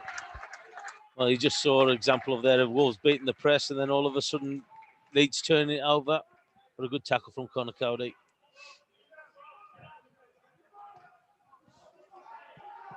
Semedo deep inside his own half, trying to clear early, up towards halfway. Cooper forwards, Bamford with time to bring it down. Moutinho with a foot in. Cody's clearance hit Bamford, went high in the air. Harrison bringing it down. Oh, good tackle. Again, good foot in by Moutinho. Now Neto trying to hit a diagonal for Williams Jose, although Ayling will get there first. And he's hard one back to the keeper, who did well to control that. Oh, that was a tester, wasn't it? He absolutely zipped it into him. Did really well, the keeper, to actually control it. 43 minutes have been played, and they've been played at a thunderous pace. Ayling with a heavy touch. Saiz midway inside the Wolves half, ball at his feet, in towards the feet of Williams Jose. Foot in by Cooper. Click. Now Rafinha trying to switch it to Harrison on the left-hand side. He's got Semedo isolated and support arriving. Dallas for Harrison.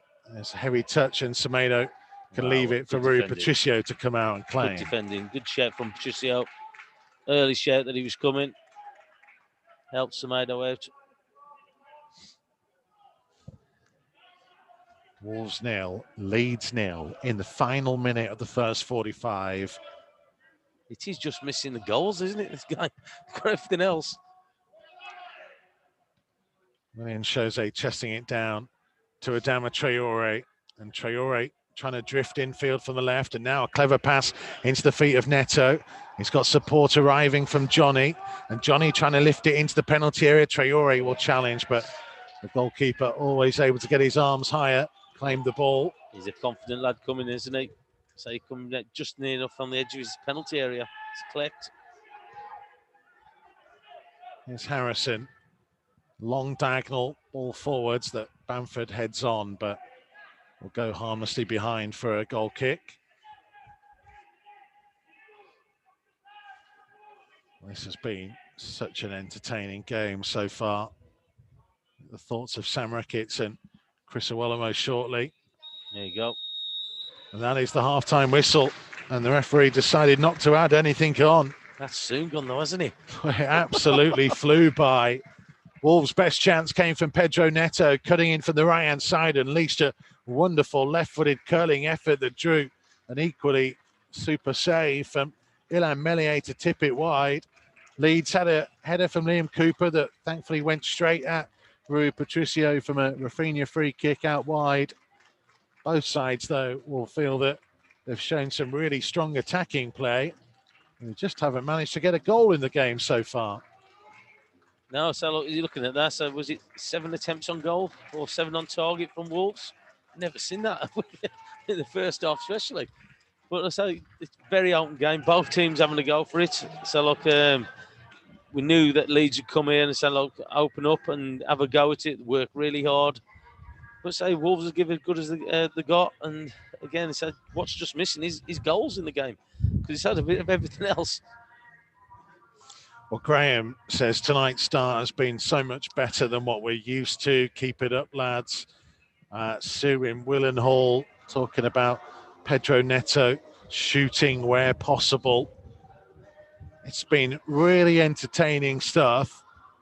Hopefully, it's going to continue in the second half, because even without goals, it's been a decent watch so far. Yeah, it has. Thoughts of Sam Ricketts and Chris Iwelumo to come here on Wolves TV. Matchday Live Extra. Don't go anywhere.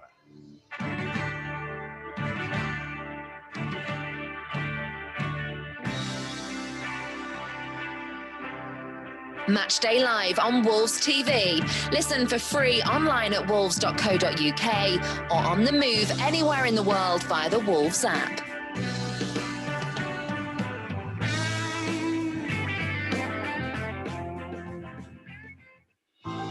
We can't welcome you to the Wolves megastore at the moment, but our online store is available 24/7. Visit shop.wolves.co.uk for huge savings on replica kits, training wear and exclusive Wolves clothing ranges.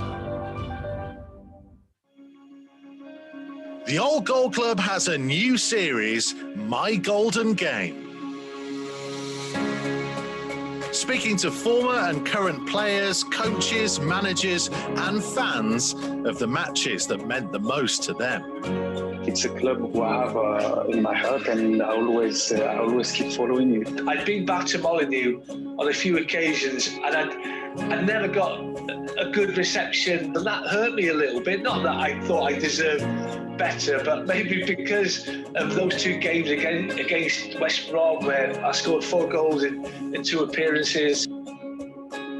Check out the series so far, featuring the likes of Jodian Lescott, Kevin Doyle, Neil Emblem and Dennis Irwin. I was absolutely delighted when they came in from League One, and even more so when, after having a tough first 4 or 5 months, that we were on a bit of a roll and ended up playing in this fantastic game.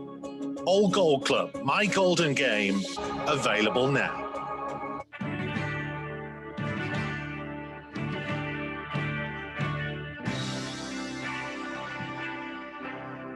Matchday Live on Wolves TV. Listen for free online at wolves.co.uk or on the move anywhere in the world via the Wolves app. So half-time at Molineux, Wolves 0, Leeds 0. Wolves with 9 shots on goal in that first half. Leeds with 8, Wolves 5 on target to Leeds 3. Both sides have had 4 corners each as well. In terms of some of the other stats, Leeds, you can imagine, have had a few more passes, but it's relatively close, and pass success rate is pretty much the same for both teams as well, around about the 80% mark. But Wolves having much more success with their dribbling. 4 from 7 have been successful compared to 0 from 6 for the away team. Sam Ricketts, that was pretty good to watch in that first half. It just needed a goal. Yeah, for a 0-0 game, it was end-to-end. Loads of shots, a lot from distance, which we've been asking Wolves to do for a long time. They've started shooting a little bit more now today. I'd still like them to be a little bit more aggressive. I still think Traore and Neto have the beating of any of Wolves' back four Leeds' back four if they just go a little bit quicker. But as a whole, one of the biggest things you can take out of the game is that Wolves, I've never seen Leeds look so tame. Wolves have just contained them. They haven't been playing at their blistering tempo. The game's been dictated to by Wolves, which has been hard to do. And they've dominated the game. I just think going forward, they can be quicker. And Traore 1v1 will beat anyone. Neto, it takes some stopping as well. Just can they go and commit quicker and they'll get more chances, certainly. It's interesting that Sam said that. I think the likes of Shackleton and Dallas are quite occupied with the likes of Neto and Traore. I've got to say they're marshalling them very well. So they're getting very tight to them. As soon as they receive the ball, they're there. They're manhandling. They're putting them off. I agree with Sam. They have to be more aggressive. But I've been very happy with that half. I've got to say I think we've used the ball well. I think we've broke well. It's 55, 45 possession. There's not much in it, but we've looked the more threatening. I have to say it's about taking chances. I think Neto's put Semedo in, just put it in the bottom corner. Yeah. He's put it straight at the Molineux, and then there was one William Josie who I've got to say his link up has been great. The way to pass to Semedo he's still got his shot away, but just. If he actually just takes a little bit off it, Semedo's just coming onto that and hopefully putting it into the bottom corner. So a couple of shots from distance from Neto, it has been good. We've used the ball well. I think they've had moments where they're throwing players forward. And to be fair, Leeds have got quite lucky because we've defended it well. We've tried to break and then they've actually come and intercepted it again. So they've got about 6 players out of position. And then because they've won it back, they've actually then... they're back on the attack again. So again, maybe that a little bit more quality on that first pass that breaks the Leeds line. But I think Nuno will be happy. If we're going off stats and how we play, we're better in the second half. So we should come out and hopefully get more of the ball, win that possession stat. I know it doesn't mean much, but then create as well. Can they maintain that tempo though, Looms? Because as we know, Wolves don't normally play at that kind of tempo in the first half of games. Well, what do you mean maintain it, Mikey? What do you mean maintain it? Because it's part and parcel of football, isn't it? At the time they're being compact, they're working hard without the ball, which yes, I think, and players that are breaking, Semedo, he's broke the lines a couple of times and got through. Traore, he's getting marshalled well, but he's had some great moments of quality. Can we see more of that? Neto, you know what you're going to get. He's worked it quite well on a few occasions. So when you say maintain it, that's their game. That's their game. It's about being... What I'm saying is that normally what we have come to expect from Wolves is that they normally have another gear to go to in the second half. And many people will look at the way this Wolves team plays in the first half of games and say they're not always that into it. We even look back on Sunday, Wolves weren't snapping into it in the way they have been first half here. So that's my point, I guess, is that they've gone to that level early in this game.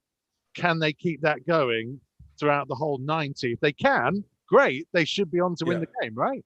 Well, we've gone to that level, but there's still individuals that are a major part, the facts of Traore and Neto, that haven't really got to that level yet. We've seen little glimpses of it, but they're relentless, aren't they? It's wave of wave and wave. They've got that in them, so that's what I expect. Sam is spot on. A little bit more aggression from them, a little bit more awareness. Okay, if you're getting tight, roll your man. That first touch. There's been a couple of times that you're thinking, Traore, just knock it. Tomo, you called it in your commentary. Just knock it a little bit further.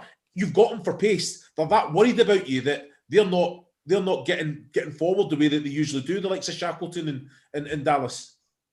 If they can't maintain that second half, I'm disappointed. Because it hasn't been a blistering game. It hasn't been completely end-to-end, bang, bang, bang. It's been better, more tempo than Wolves, but that has to be the standard of the second half and raise it again. Definitely. Yeah.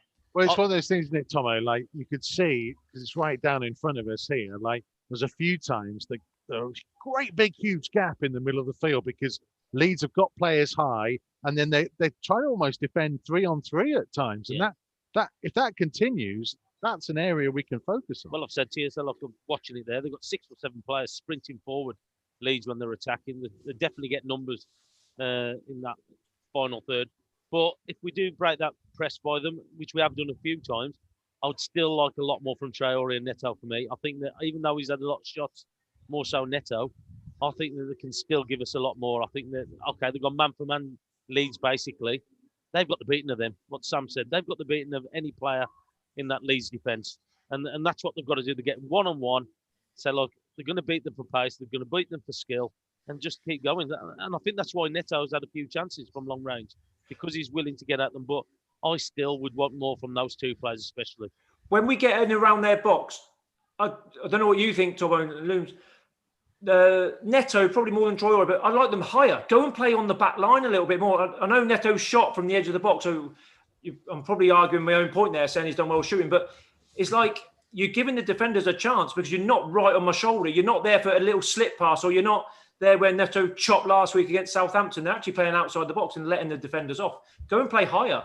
Sam, does that information not come from behind them though? That should be, it's like that's when you've got the likes of Semedo or Johnny saying, right, go on and press, because we can then all the lines then come up together. I'm talking in possession here. A couple of times it comes to Neto play into Molineux, that'll go out, and Neto kind of like just walks up behind you and he gets space. Yeah. But I would be a little bit like, just sprint, go and get in on the last line. Because any ball across, you can tap in, or you're there for any little slip passes.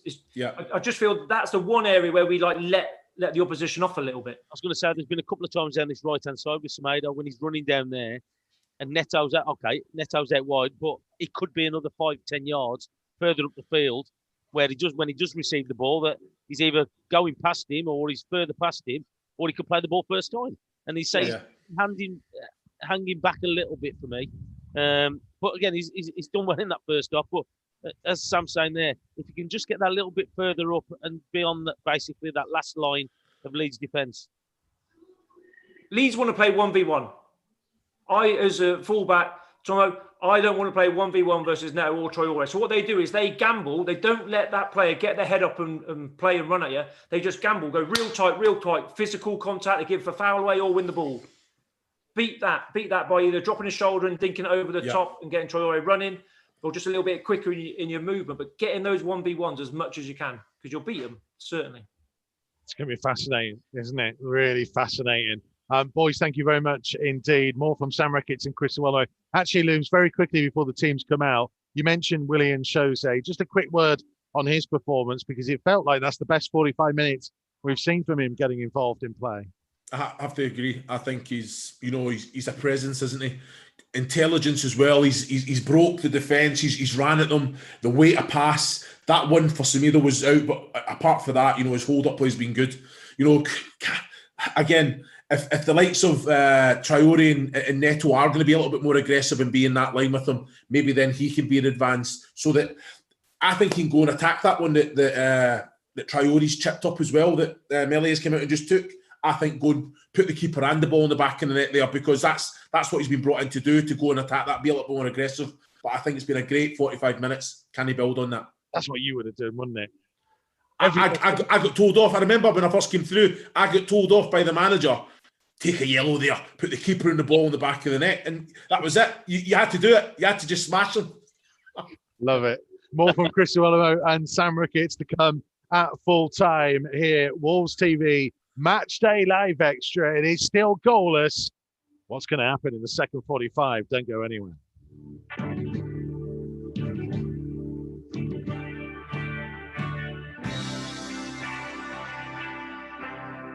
Matchday Live on Wolves TV. Listen for free online at wolves.co.uk or on the move anywhere in the world via the Wolves app.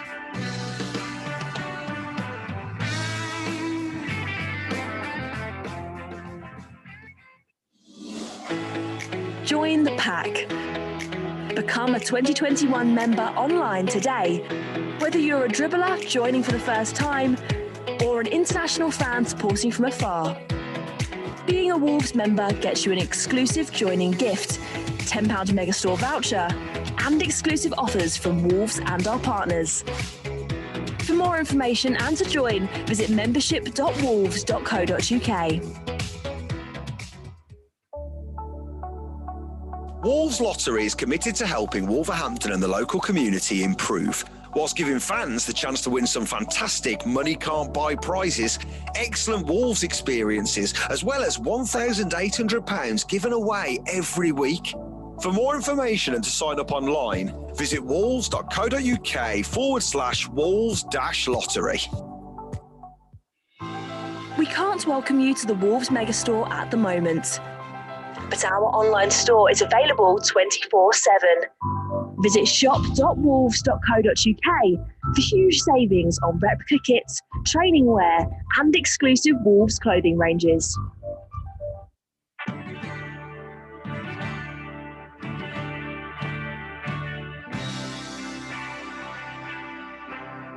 Matchday Live on Wolves TV. Listen for free online at wolves.co.uk or on the move anywhere in the world via the Wolves app.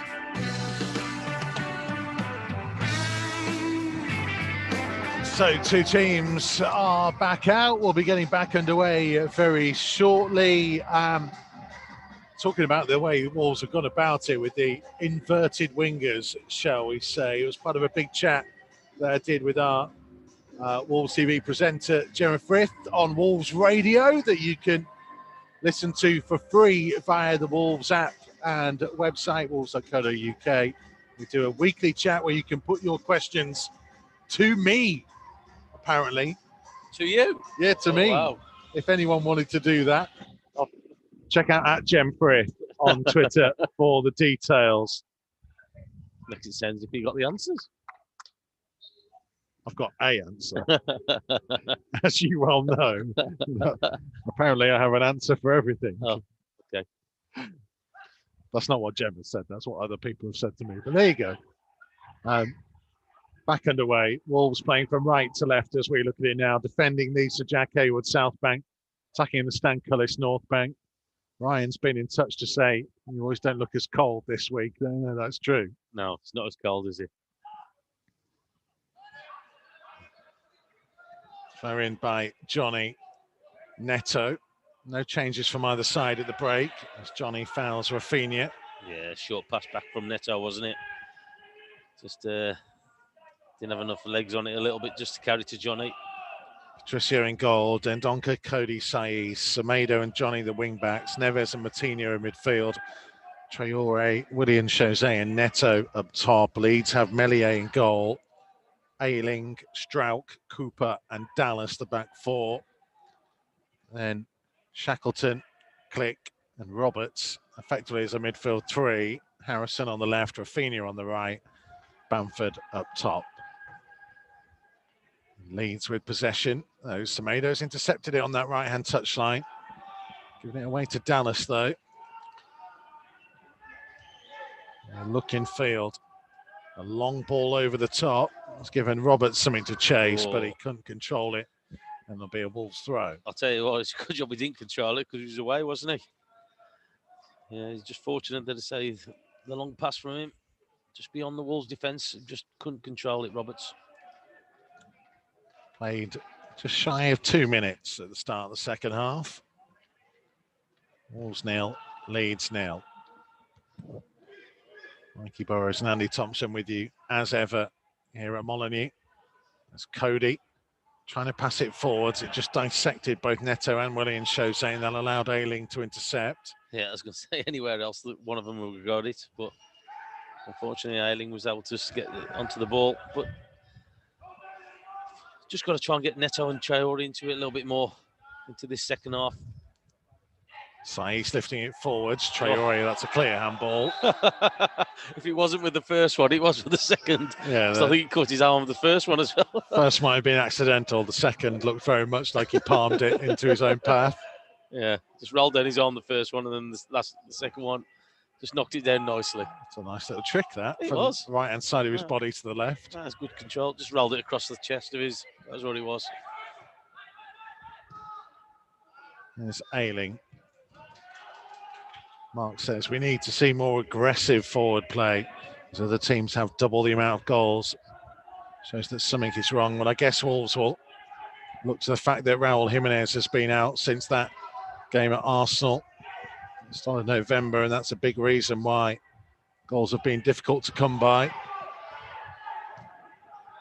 Johnny only returning in the last couple of weeks. Leeds now trying to hit sharply on the counter. Harrison down the left-hand side. Looks like he's running out of play. He has. Again, let off that is. Because Leeds have brought the press of Wolves. So he thought that Johnny was just going to get Ireland, but he was able to pick him out. Quite a few Leeds fans tune in to us as well via the official Wolves YouTube channel.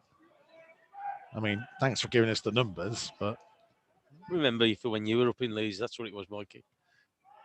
I did like my time in Leeds. Traore battling and coming away with the ball.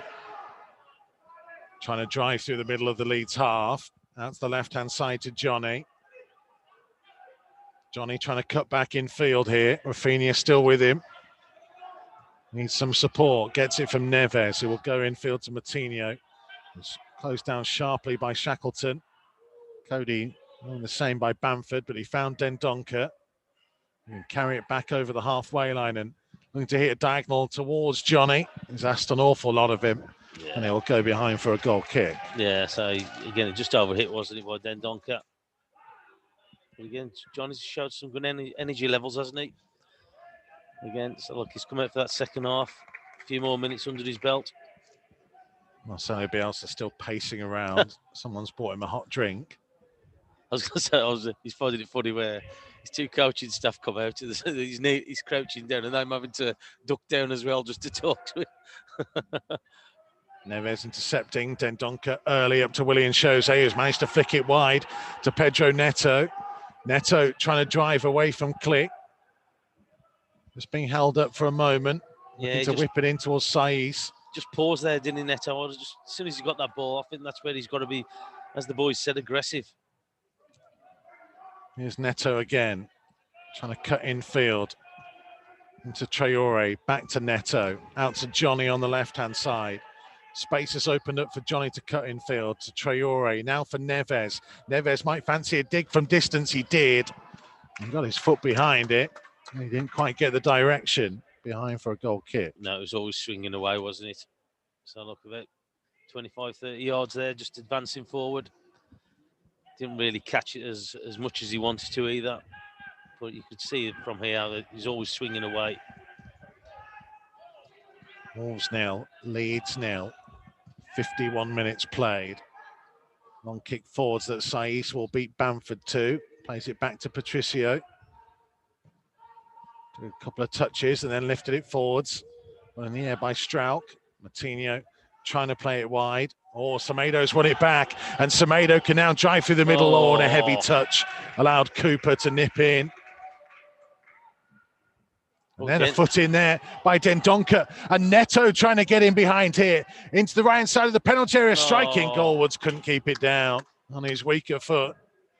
Oh, he's got to hit it hard and low there, hasn't he? You see Williams there's free in the penalty box as well. Oh, good chance that. Opened out for him, and William Jose had made a great run in the middle, Tomo. Yeah, and he's signalling in that as well, isn't he? Head down, Pedro Neto. Could he have squared it to him? Just in the penalty area on his own.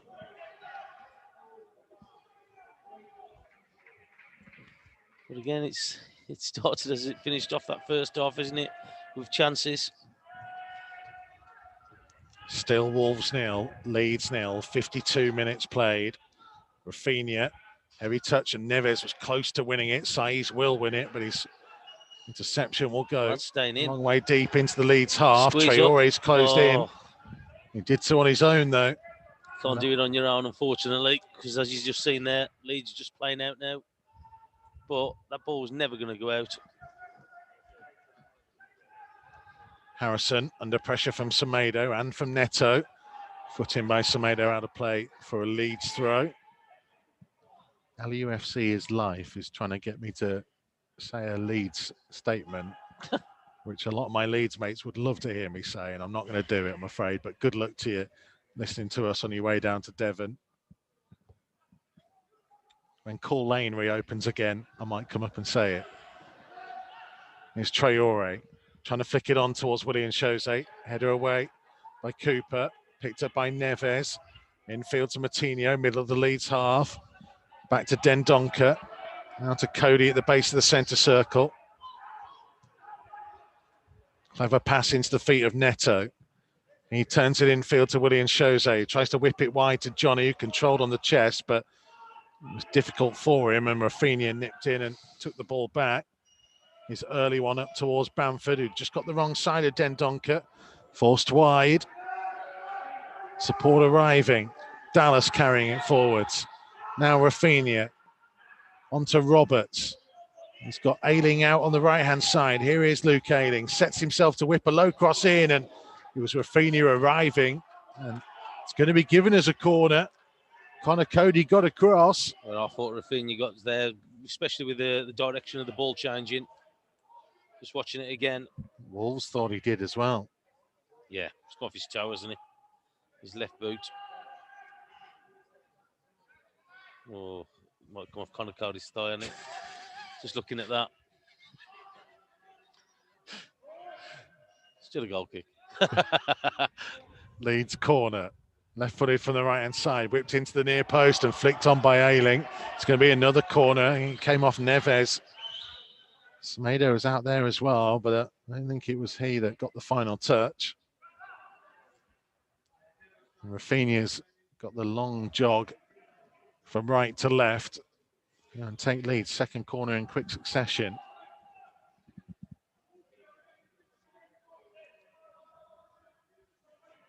Still Wolves 0, Leeds 0. 55 minutes played. Rafinha has finally arrived on the far side. Placing the ball. Neto's gone out to try and stop a short one. Everybody else in a gold shirt defending this outswinging delivery that was met by Tyler Roberts. And I think he hit that off Strauch and behind for a goal kick. Yeah, I think he's come off Strauch, didn't it? He's turned his back to it. It was a bit deeper, that one, from Rafinha.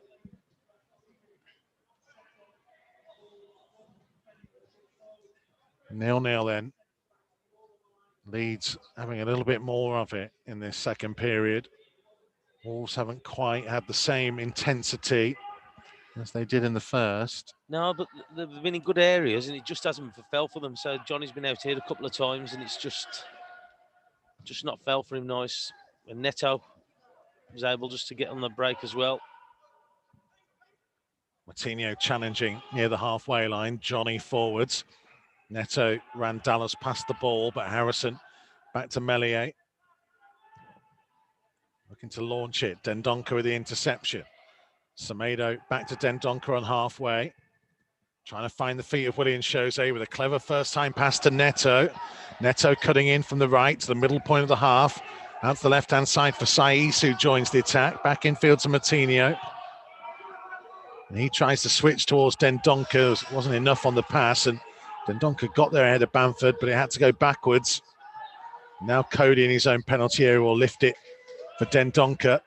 Both sides are happy enough to take risks and play it around at the back. Yeah. And you're watching just there, so look, just pressing it, aren't they? Neves, lovely touch to lift it over Shackleton and carry it forwards. And now into the path of Johnny. Johnny, was he caught? It'll be a Wolves throw.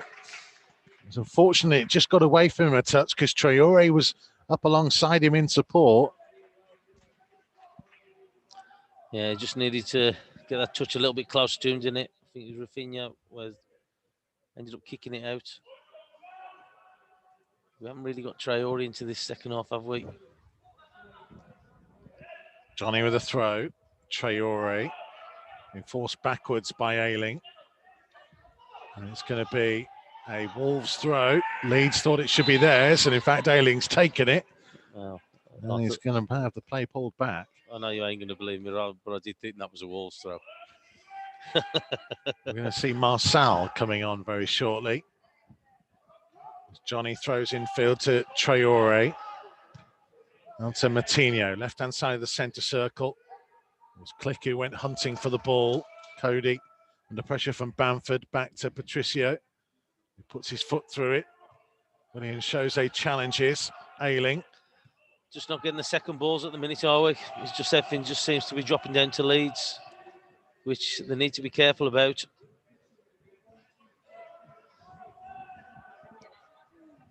Ball is with Cooper. Back to Meslier, out of the penalty area for Strauch. The ball went past him. Ayling playing it back to Pascal Strauch. He's in field to Cooper. Leeds a lot more in control of this in the second half.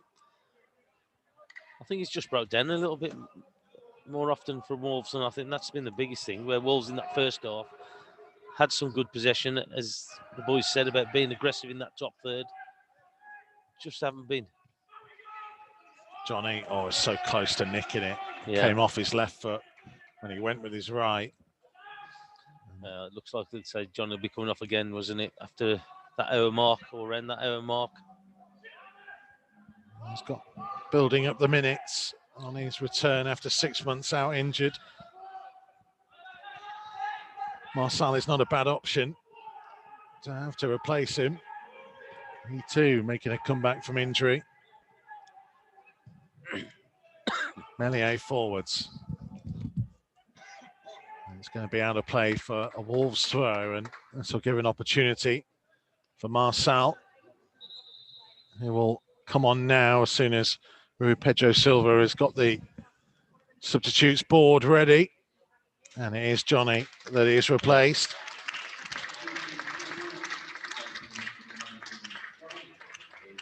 Continuing that comeback. Yeah, again, it's valuable minutes in it under his belt again. So he's looked good again, he's looked sharp. If anything, he probably could see that he's a little bit tired just towards the end, that last 5 minutes. But he'll be happy with the way things are going, I think. Here's Roberts on halfway. Martinho had a little snap at him and the referee spotted it. Leeds free kick. Nick Parker is a fan of your totally biased commentary, Tomo, says it's fab. Keep up the good work. We'll win this 1-0. There's Roberts, that 25 yards from goal, to Dallas to try and switch the play out to Ayling. Ayling up against Marçal, but the ball will be intercepted by Saiss. Managed to get his footwork right. Then Traore miscontrolled and Ayling wins a free kick. That's what I'm saying. He's got to be better with that touch, Traore, because he's not going to get anything else violent if he miscontrols it or it comes away from him, because he's straight there away. And Rafinha has already showed so far tonight what a danger he can be from whipping the ball in. It's a little bit more central than the one in the first half that Cooper won. Leeds have got 3 players beyond the main Wolves defensive line, which is on the edge of the penalty area. Rafinha trying to find them.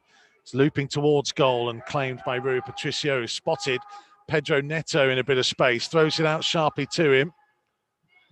Infield to Neves, lifted forwards, but he couldn't find Willian Jose, and Leeds have possession again. Yeah, we're not as fluid in this second half, are we? So look, it's the ball's going up and it's coming straight back, or we're miscontrolling it.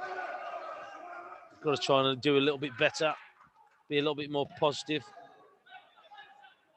Rafinha getting a throw just in front of Nuno's technical area that he'll leave for Ayling to take. Possession stats second half is 60-40 in Leeds' favour. Rafinha, Ayling, lifted forwards. Saiss catching the back of Click. Hey, on, Mikey, get the ball. Oh, it's actually bounced into the top tier, which I think is the first time I've ever seen that happen. I thought he was going to chest it down and volley it back, Mikey. Reached the top tier of the Billy Rice stand. I don't know what that's bounced off. I've never seen that happen before in all my years of covering Wolves. There was a famous game, actually, at Bradford. I say famous game, only for me, where in League One, where it was me and Matt Murray, and the ball was coming towards us, and I had to jump up. That was me. Was it you? It was you. Oh yeah, it was you, because you didn't grab hold of it. I saved you. Saved me. Here's Rafinha trying to whip the ball in. It's a dangerous delivery. Good save by Patricio, followed up by Bamford. Wolves somehow getting a block in there. And Willian Jose trying to clear to the edge of the penalty area. Danger not fully over. Traore couldn't hold on to it. Oh. Wow, Leeds were close to breaking the deadlock then. But again, anywhere else, it's a goal, isn't it? A good positional sense from Patricio, but it's been a difference in the second half where Leeds... Traore on the turn. For the first time, he's got him behind Ayling. Now cutting back in field. Support arriving. He goes for goal. Oh, it's going to go in. Oh, my word. Adama Traore. There is a massive stroke of luck, and it may well go down as an own goal off the goalkeeper. Traore's strike rattled back off the woodwork, hit the back of Meslier and rebounded into the net. Brilliant work by Adama Traore. His wait for a Premier League goal may well go on, but he's crafted something special to break the deadlock at Molineux. It's Wolves 1, Leeds 0, and that is going to be an own goal, I fear. Yeah, it will be. It's a bit unfortunate from the goalkeeper. But again, we talk about him being positive and being more aggressive in that top third, and we saw it there. Gets away from Ayling, cuts inside, and what a great shot. He must have thought it was in when he struck it. But again, so a bit of fortune. But what a 60 seconds that was. So where Patricio's just done a save off a free kick, we've gone up the other end and got that goal. But he was holding his back, Traore. He has a shot. So I hope he pulled anything. He looks to be okay. As Marcel Cloton's Traore closing in on Rafinha. Pablo Hernandez is going to be introduced very shortly for Leeds in their response to going behind. And as Tomo mentioned, they were so close to going in front less than a minute before that. The fine margins of football. Just as we're going to say that, it was fine margins, wasn't it? Click for Leeds to Rafinha on the right-hand side, midway inside the Wolves half. A little bit more urgency about Leeds play now. Rafinha through, Bamford, the flag had gone up very late. Yeah, he was miles off. I was going to say he was standing in there ages, so Conor Cody had pushed the line of early. And it's a rarity of a linesman putting a flag up. Nowadays for offside. Patricio launching it forwards. Strauch with a header. Martinho back into the Leeds half. Williams shows a down for Marcel. Support from Saiz. Lifted towards Traore. Ayling's header deep into the Wolves half. Across came Cody. And he's going to be penalised for a hand in there. Again, he'll be Rafinha. The same position. Looking to whip it in. Well, this is exactly the same position where it was before, wasn't it? With the save from Patricio. Shackleton is the man being replaced for Pablo Hernandez to come on.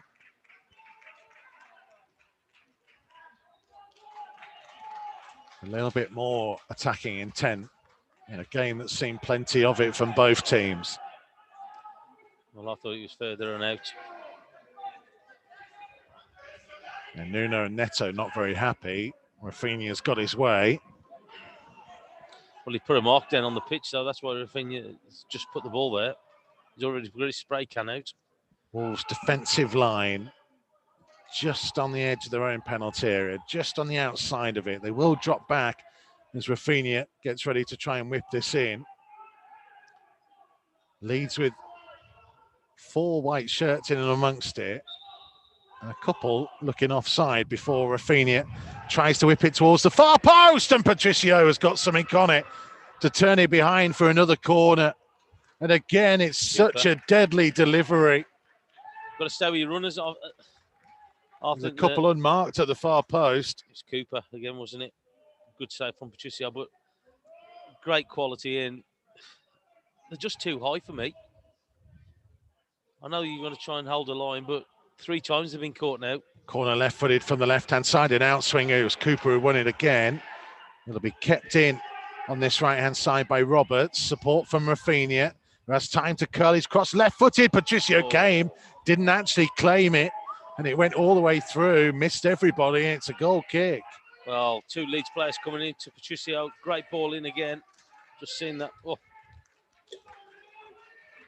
I think this was the one just before the goal, wasn't it? I've seen Cooper with his header straight at Patricio. Well, he could have had a couple, Liam Cooper, so far tonight. Well, he's had 3 attempts on goal. He had the header in the first half and he's just had 2 in this second half. 68 minutes played. Wolves 1, Leeds 0 at Molineux here tonight. Yeah, bit of a charm life at the minute, Wolves, but Patricio's just in the right place at the right time at the minute. Another goal at least will be needed, you fear. Yeah. Neto for Semedo. Might be coming here as Neto again picks up on it on the right-hand side. Turning away from Hernandez. Neves, that's a lovely through ball for Pedro Neto, continued his run. Cross deflected behind for a Wolves corner this time. And that's better, that's better. You can see Neto there just trying to pick out Willian. So you could see him pulling off and pulling back, and he just smacks his hands. But again, so it's got to be so careful with those free kicks from Leeds. The quality's been very good. Saiz and Dendoncker join Willian Jose, Adama Traore and Ruben Neves in the penalty area. Neto, left-footed, whipped in towards the near post, turned away by Rafinha. It'll be a Wolves throw on the far side. He'd spotted something, Pedro Neto, and thought he could squeeze it into a narrow gap. An interesting stage of the game now with 20 minutes left to play. Throwing down the line. Pedro Neto out by the right-hand corner flag. Twisting and turning. Getting a right-footed cross in that's deflected behind for another Wolves corner. Yeah, it's good play. Just keeping it in that top third. Because we know the way that Leeds attack. Once they get that ball, they're sprinting forward. Wolves' sixth corner of the game. Yeah. Leeds have had 7.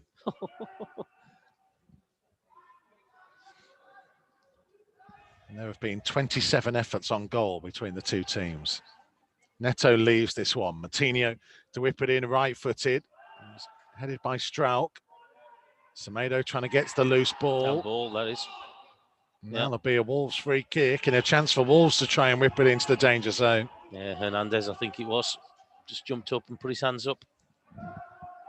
So Dendoncker and Saiz will stay forwards. Well, let's see if we can be as potent as Leeds have been on these set plays from out wide. Neto and Moutinho both out there. Moutinho placing the ball ever so carefully. Pacing a couple of steps back. Neto with both arms in the air. Leeds have a 2-man wall. It'll be Moutinho to whip it in right-footed. Doesn't beat the first man. Headed away by Rafinha. Semedo challenged. Ball going high in the air. Traore trying to use his strength and muscle, and he did really well. Semedo out to the right-hand side to Neto. Being forced backwards, though. Moutinho was passing it straight to Rafinha. Leeds able to come away with the ball, though. It goes backwards to Meslier. Now for Harrison to try and launch it up towards Pablo Hernandez. Leeds trying to carry it again. Harrison out to the right-hand side to Ayling. He's got Rafinha out wide of him. Click making a run ahead of him. Willian Jose has tracked him a long way back, but Ayling allowed to continue on and will now look to whip a cross in himself. It goes all the way through the penalty area. Picked up by Harrison on the far side. Back infield to Roberts, just inside the penalty area. Back outside of it to Dallas. Infield trying to play a 1-2 with Pablo Hernandez. Dallas's ball into the penalty area and Rui Patricio will claim it. Yeah, so again, look, Wolves doing pretty well there on that opportunity for Leeds going forward. Well, just saw glimpses there when we were pressing that weren't as a collective again, doing it single players.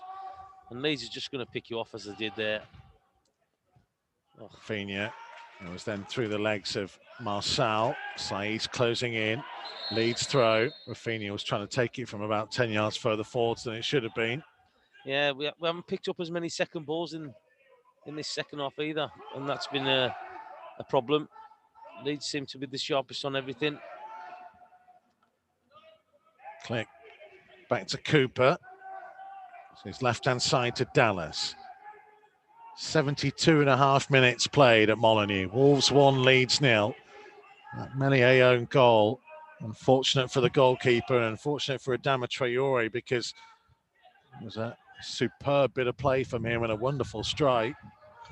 Well, it was a great strike, wasn't it? And so he was unfortunate for the goalkeeper, but he did put Wolves up.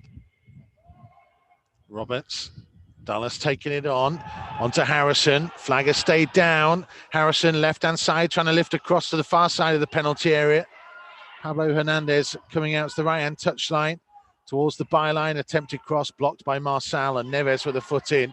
and it'll be a Wolves I think throw. it's ridiculous. There you go. There's an example of this offside. I think it's ridiculous. Why are you having to defend it? I don't know. He's miles offside. He's miles offside. I don't get it. Referee's going to stop play because Connor Cody has been a bit too vociferous in his protests at this.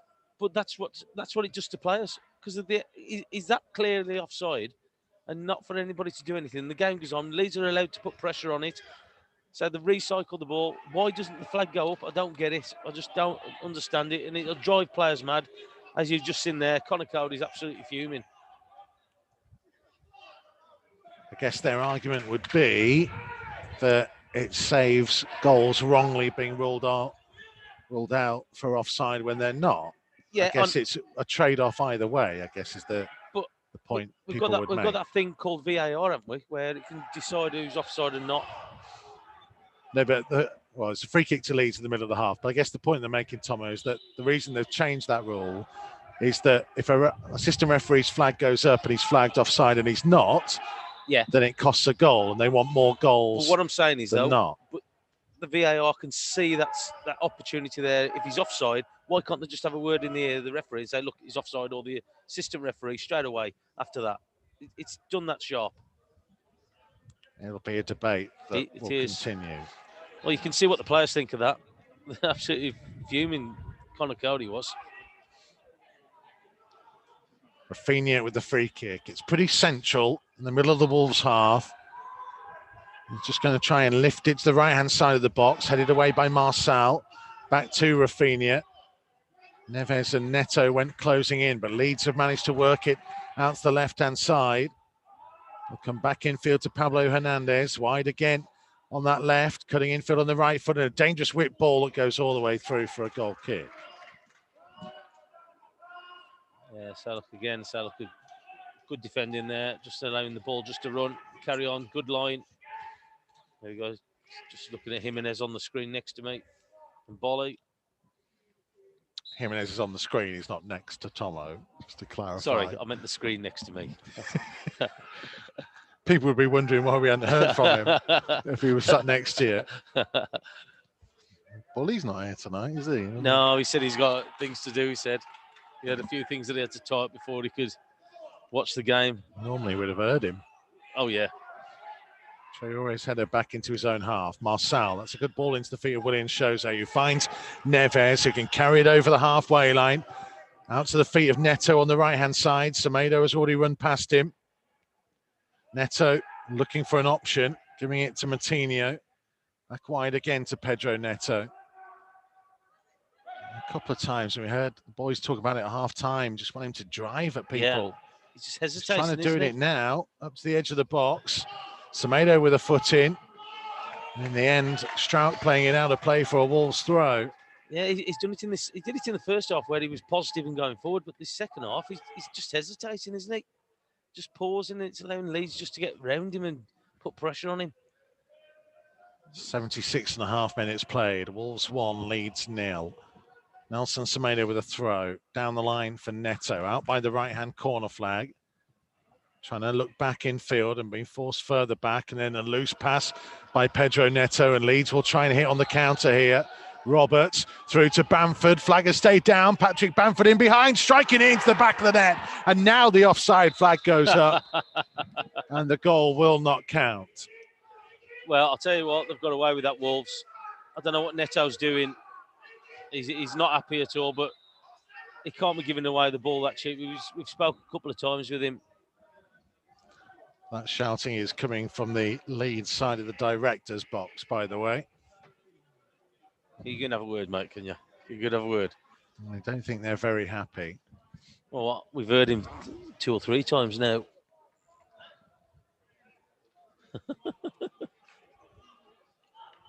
Andrea Rajasani. He's just apologising to the stewards, I think. Well, they're checking the disallowed goal via VAR. And yeah, he's offside. It's close. They've got away with that for me. They've got away from it because that was very close. But Neto's got to be doing better at the minute. He's just not. He's not doing what he normally does. He's just telling Traore to swap over. I think he's worried about going onto his right foot. I don't know what it is. He's come out to this right-hand side, this left-hand side now for us. Neto and Traore switching as Patricio launches the ball downfield. Offside flag up against Willian Jose. Well, that one went up quickly. And Helder Costa is going to be coming on for Leeds, the former Wolves man, very shortly. As we head towards the final 10 minutes at Molineux. Strauch. High one forwards. Marçal will head it down to Saiz, who lifts it back high over the halfway line. Strauch's header went straight to Neto, but it was a heavy touch, but pressure on means Wolves get the throw. Yeah, so look again, so we haven't been as good as in this second half. What we normally are, usually it's been role reversal, I think, hasn't it? Decent in the first half. Haven't been as clinical and as good in that second half. Leeds going to make a double change. Alioski is going to be coming on.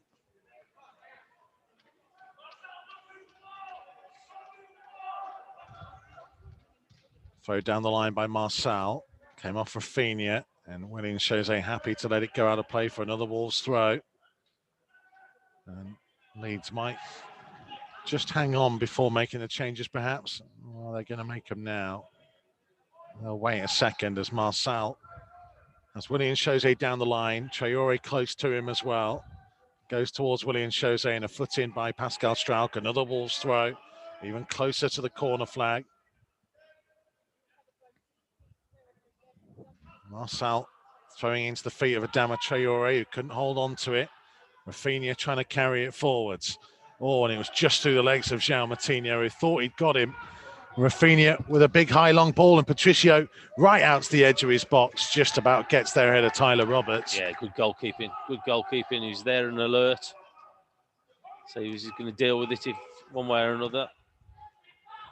Traore back out on the left and allowed to turn and drift infield. But again, he's ran into a man, but he's got a free kick as Cooper had his arms on him. Yeah. And here come the Leeds changes. And it's Jack Harrison, who is being replaced by Helder Costa. 19 goals and 109 Wolves appearances for Helder Costa. If there was a crowd in, I'm sure he'd be getting a great reception. Well, that championship season, he was untouchable, wasn't he? A hell of a season.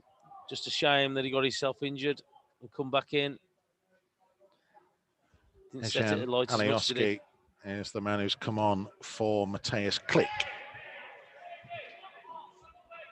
Yeah, big firm favourite, Helder Costa. He actually scored for Wolves. I think Marcel's going off. Yeah, Marcel has a problem, and Ryan Aït-Nouri will be Wolves' third left wing back of the game. And that's a shame for Marcel, who was only just making his return from injury.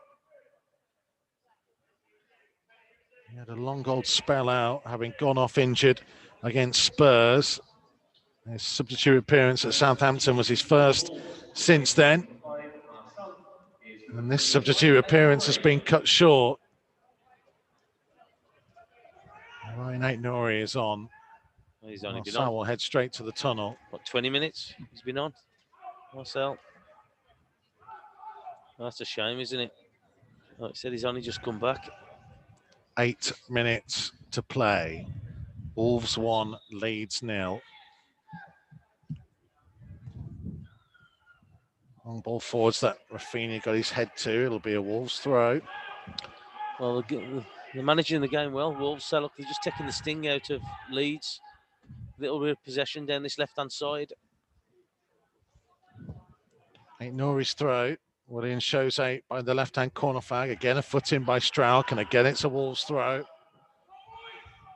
And they are just keeping Leeds pinned in exactly where they don't want to be. No, so look, they're not allowing Leeds to have any of the ball. But they've just got to be careful about the counter-attack from Leeds. Rafinha intercepting the throw.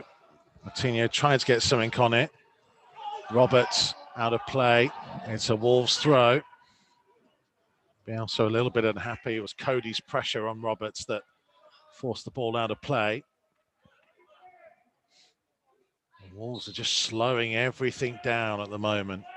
Well, I think Nuno's having a little bit of a thing with Neto, I think. He's not happy with him.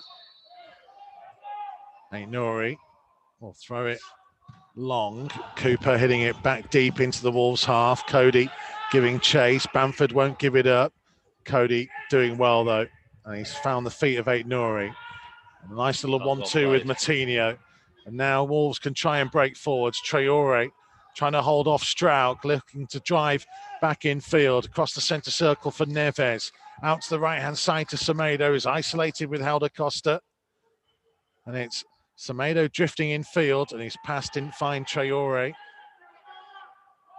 Needed to be a little bit better in that area. Then Donker in ahead of Costa. Lifting it forwards. Cooper over the top of Willian Jose. Neto trying to come away with the ball though, and he's done so. Running down the right-hand side, looking up, trying to lift his cross high to the far post. Strauk's header. It'll drop down to Willian Jose in the edge of the box, teeing it up for Matinho to curl it. He did so, but he didn't get any dip on it. He knows that was a good chance. Just went over the top of the crossbar. There you go, better play from Neto down that right-hand side. Choosing to go on his right foot this time. Picks out a decent ball in. Again, similar to one he had against Leicester, I think, Matinho. He's just trying to whip it towards the far corner, whereas maybe just put his foot through it. Just hit it, yeah. So you could see him trying to place it with the way that he's going to cross the ball. Now Roberts trying to get in behind at the other end, and Dendoncker across with him. Good challenge. Leeds corner, though. 5 minutes still left to play. Well, they've been a threat off set plays, haven't they, Leeds? So the Patricio have been in the right place at the right time. Just got to stay strong now. Try and keep this clean sheet. Clean sheet wins you the game. Rafinha left-footed from the left-hand side. Outswinger headed away by Cody. And Saiss is down inside the penalty area, and eventually a free kick is given for the challenge on him. He must have come late because he headed the ball, didn't he? Didn't really see because I was just watching the ball. He's holding his left ankle, Romain Saiss. A little bit concerned for him. He also just rolled back onto the foot of Rui Patricio there. He'll be all right. He's a tough character, isn't he? He's up and okay without any need for treatment. Got that magical tape on the side of his leg. He'll be all right. 4 minutes left to play. Wolves 1, Leeds 0. It's been an entertaining encounter. Fabio Silva is stripped and ready to come on for Wolves. Nuno apologising to Bielsa for the length of time it's taking to put the details into the board. And then here's Willian Jose, who is replaced. So his wait for a first Wolves goal goes on. What do you make of his performance? I think he's had a better first half. I thought that he struggled to get in, but it's not just him. I think there's a few players out there who struggled to get into the second half. He's just faded away a little bit, hasn't he? But say his link-up play has been good when he's been able to do it. So I'm sure that they'll be pleased with that. Well, here's Fabio Silva immediately now finding Traore. Traore holding off Rafinha. Matinho for Neves. Pinged a ball to the feet of Traore. Now to Aït-Nouri. Was Aït-Nouri caught? Yes, he was by Ayling. Wolves free kick out wide on the left-hand side. 3 minutes left to play.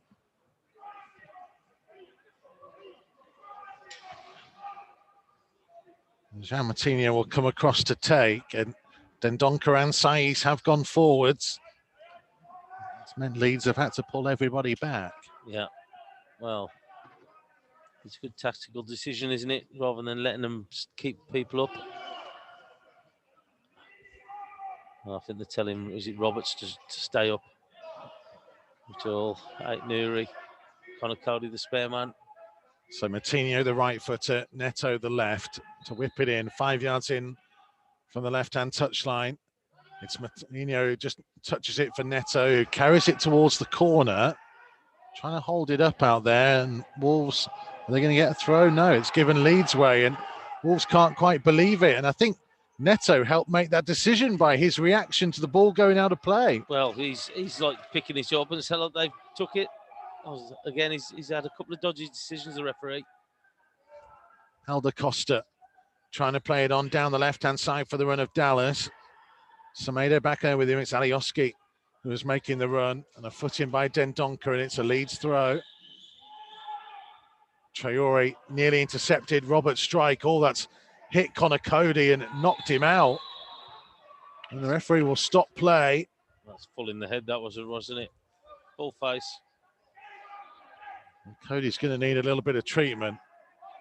It was struck goalwards. Nuno still complaining. It's the fourth official about that throw-in decision down in the far corner. Oof, he's unleashed that. Oof, yeah, it's just hit him on the top of his head. Connor Cody. Oof, it's knocked him off his feet. I say he's got back up, but he just needs to be careful. And we will start with a drop ball, I think, which will just be given to Rui Patricio. Connor Cody will have to go to the side of the field. Well, they had no physio, have they? Yeah, they did. Did they? Yeah, Ollie Leaper, the Wolves physio, did go on just to have a quick check. Yeah. Well, so just need to be careful.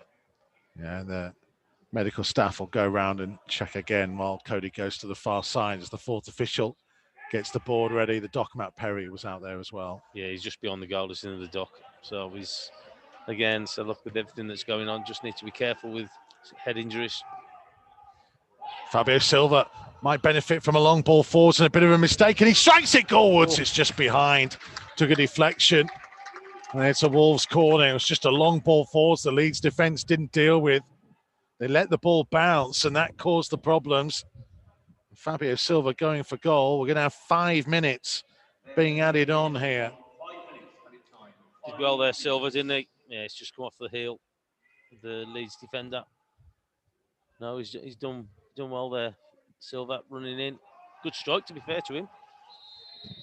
Neto's corner, left-footed from the right-hand side. Not pushing any of the big lads up from the back, are they? Only Dendoncker yeah, and Fabio Silva in the penalty area. So he's stayed up. Neto wants to make sure the Leeds players are 10 yards away. He's going to get booked, I think. And Pedro Neto, finds his way into the referee's notebook for over-complaining at that. At least I think he's just trying to say that they're not 10 yards, I think, to the referee. His third yellow card of the season as Traore blasts it for Leeds defender and out of play for a Wolves throw. Leeds are desperate to try and hurry Wolves up here, but Nelson Semedo is going to make the long walk to come and take it. And we've already eaten up a minute of the 5 being added on. I can't see going anywhere else but in the corner again. Just got to be careful we don't get caught on the counter. In towards Fabio Silva, who's nearly run that out of play. Done It well. will be a Wolves Did throw, well. though, out by the corner flag. Did well, Silva. Wolves are trying to see how much of this 5 minutes they can play in just that one area of the field. Hopefully all of it. It's thrown in towards Fabio Silva, and again, Wolves get another throw. Nelson Semedo will repeat the process. Just over 3 minutes of the time added on left to play. Throw to Traore this time. Helder Costa got a toe in. Pablo Hernandez blocked off by Neves. Fabio Silva couldn't get it back to him on the edge of the area. Ailing, and the pressure from Neto has ended up kicking the ball out of play for another Wolves throw, but only about 10 or 15 yards inside the Leeds half this time. Well, it's good pressure from him, keeping it into that half of the Leeds. He's just got to carry on now. Just keep going. There's Traore. Now Semedo.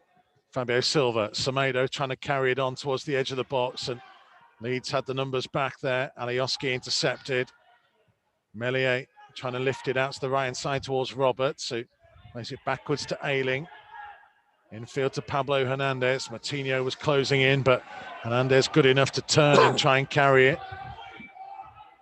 Now to his right-hand side to Pascal Strauch. 2 minutes of the 5 still to play as Rafinha just launches a long one up towards the edge of the box. Helder Costa bringing it down, and a brilliant save by the feet of Rui Patricio. Out of play for a Leeds throw on the far side. Big chance for the former Wolves man. Yeah, then Donker just didn't know what it was it? It just fell to the feet of Costa. Here he is again. Costa into the penalty area, pulled backwards. Pablo Hernandez lifting it to the far side of the box. Ayling trying to head it infield, headed goalwards, and Patricio again with a save. Tipping it wide. It may well have been going wide anyway, but he didn't know. And Wolves' goal is living a very charmed life. 90 seconds still to play. Yeah. Rafinha's corner, left-footed from the right-hand side, whipped in, and Rui Patricio has claimed it inside the 6-yard box. Brilliant. He's had a good game tonight, hasn't he, Patricio? Been in the right place, right time. And again, just watching that chance for Costa, just fell to his feet, didn't he? Right-footed. He saved it with his feet. It's a good play again from him. Neto can't control inside the Leeds half. 60 seconds left to play. Dallas to Cooper, to Pablo Hernandez. Over halfway to Roberts. Ayling just over the halfway line. Roberts again. Rafinha had set off, blocked off by Aït-Nouri. Leeds throw. 45 seconds to play. Ayling with a short throw, gets it back from Roberts. Midway inside the Wolves half. Back to halfway to Strauch. Fabio Silva will try and close in. Strauch trying to switch the play out to Alioski, who heads it on. Costa trying to get him behind, but Rui Patricio has read it superbly and gets to the edge of his box and dives on the loose ball. 25 seconds left to play. Yeah, again, he's had a good game tonight. Patricio, whenever he's been called upon anything to do, he's had the answer for it so far. Cooper wins the ball in the air. Ayling having to head it back to Meslier. 10 seconds of the 5 minutes added on, still to play. Meslier is going to dribble the ball out of his penalty area and look to launch it downfield in the direction of Ayling, but it's won in the air by Saiz, headed back into the Leeds half, lifted forwards again by Strauch. Aït-Nouri has sliced it backwards, but it's going to go through to Rui Patricio, who will claim it. And we're in added time. Yeah, so look, I think that's going to be it when Patricio kicks it, I would think. Rui Patricio to launch the ball downfield.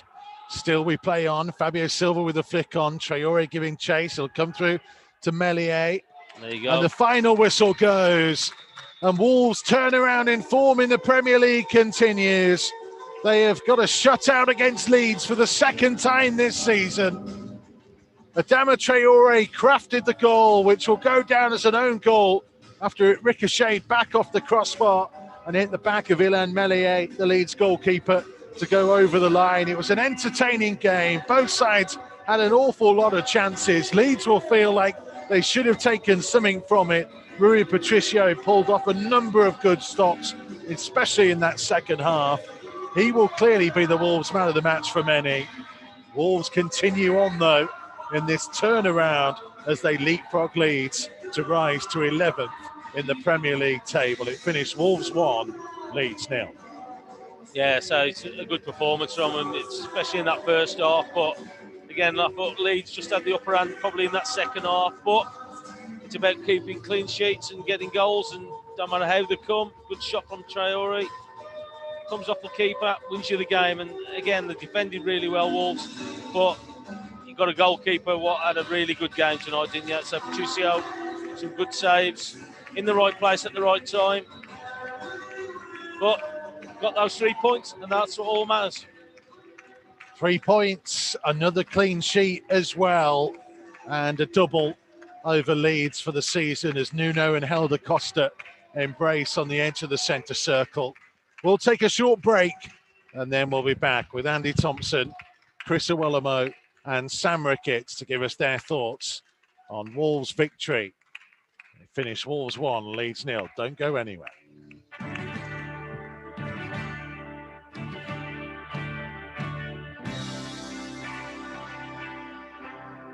Matchday Live on Wolves TV.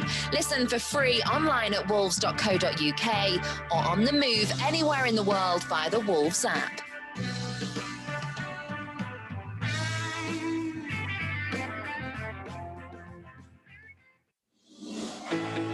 Join the pack.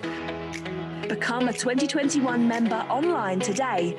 Whether you're a dribbler joining for the first time or or an international fan supporting from afar. Being a Wolves member gets you an exclusive joining gift, £10 Megastore voucher, and exclusive offers from Wolves and our partners. For more information and to join, visit membership.wolves.co.uk. Wolves Lottery is committed to helping Wolverhampton and the local community improve, whilst giving fans the chance to win some fantastic money-can't-buy prizes, excellent Wolves experiences, as well as £1,800 given away every week. For more information and to sign up online, visit wolves.co.uk/Wolves-Lottery. We can't welcome you to the Wolves Megastore at the moment, but our online store is available 24/7. Visit shop.wolves.co.uk for huge savings on replica kits, training wear, and exclusive Wolves clothing ranges.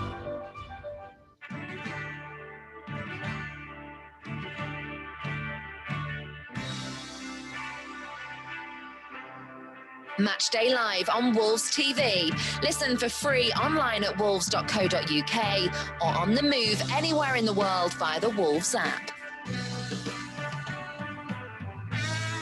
So full time here at Molineux, Wolves 1, Leeds 0. Wolves getting all 3 points, more than 30 opportunities on goal between them. These two teams, 15 for Wolves, 18 for Leeds, Chris Iwelumo, and it ended up just being one that was a fantastic strike from Traore and a touch of fortune to get the winner. Yeah, it was. You know, I've got to say, I think it was a professional performance. Had the better of it in the first half. Second half, I've got to say, Leeds definitely kind of upped the quality, upped the kind of tempo of the match, but we weathered it.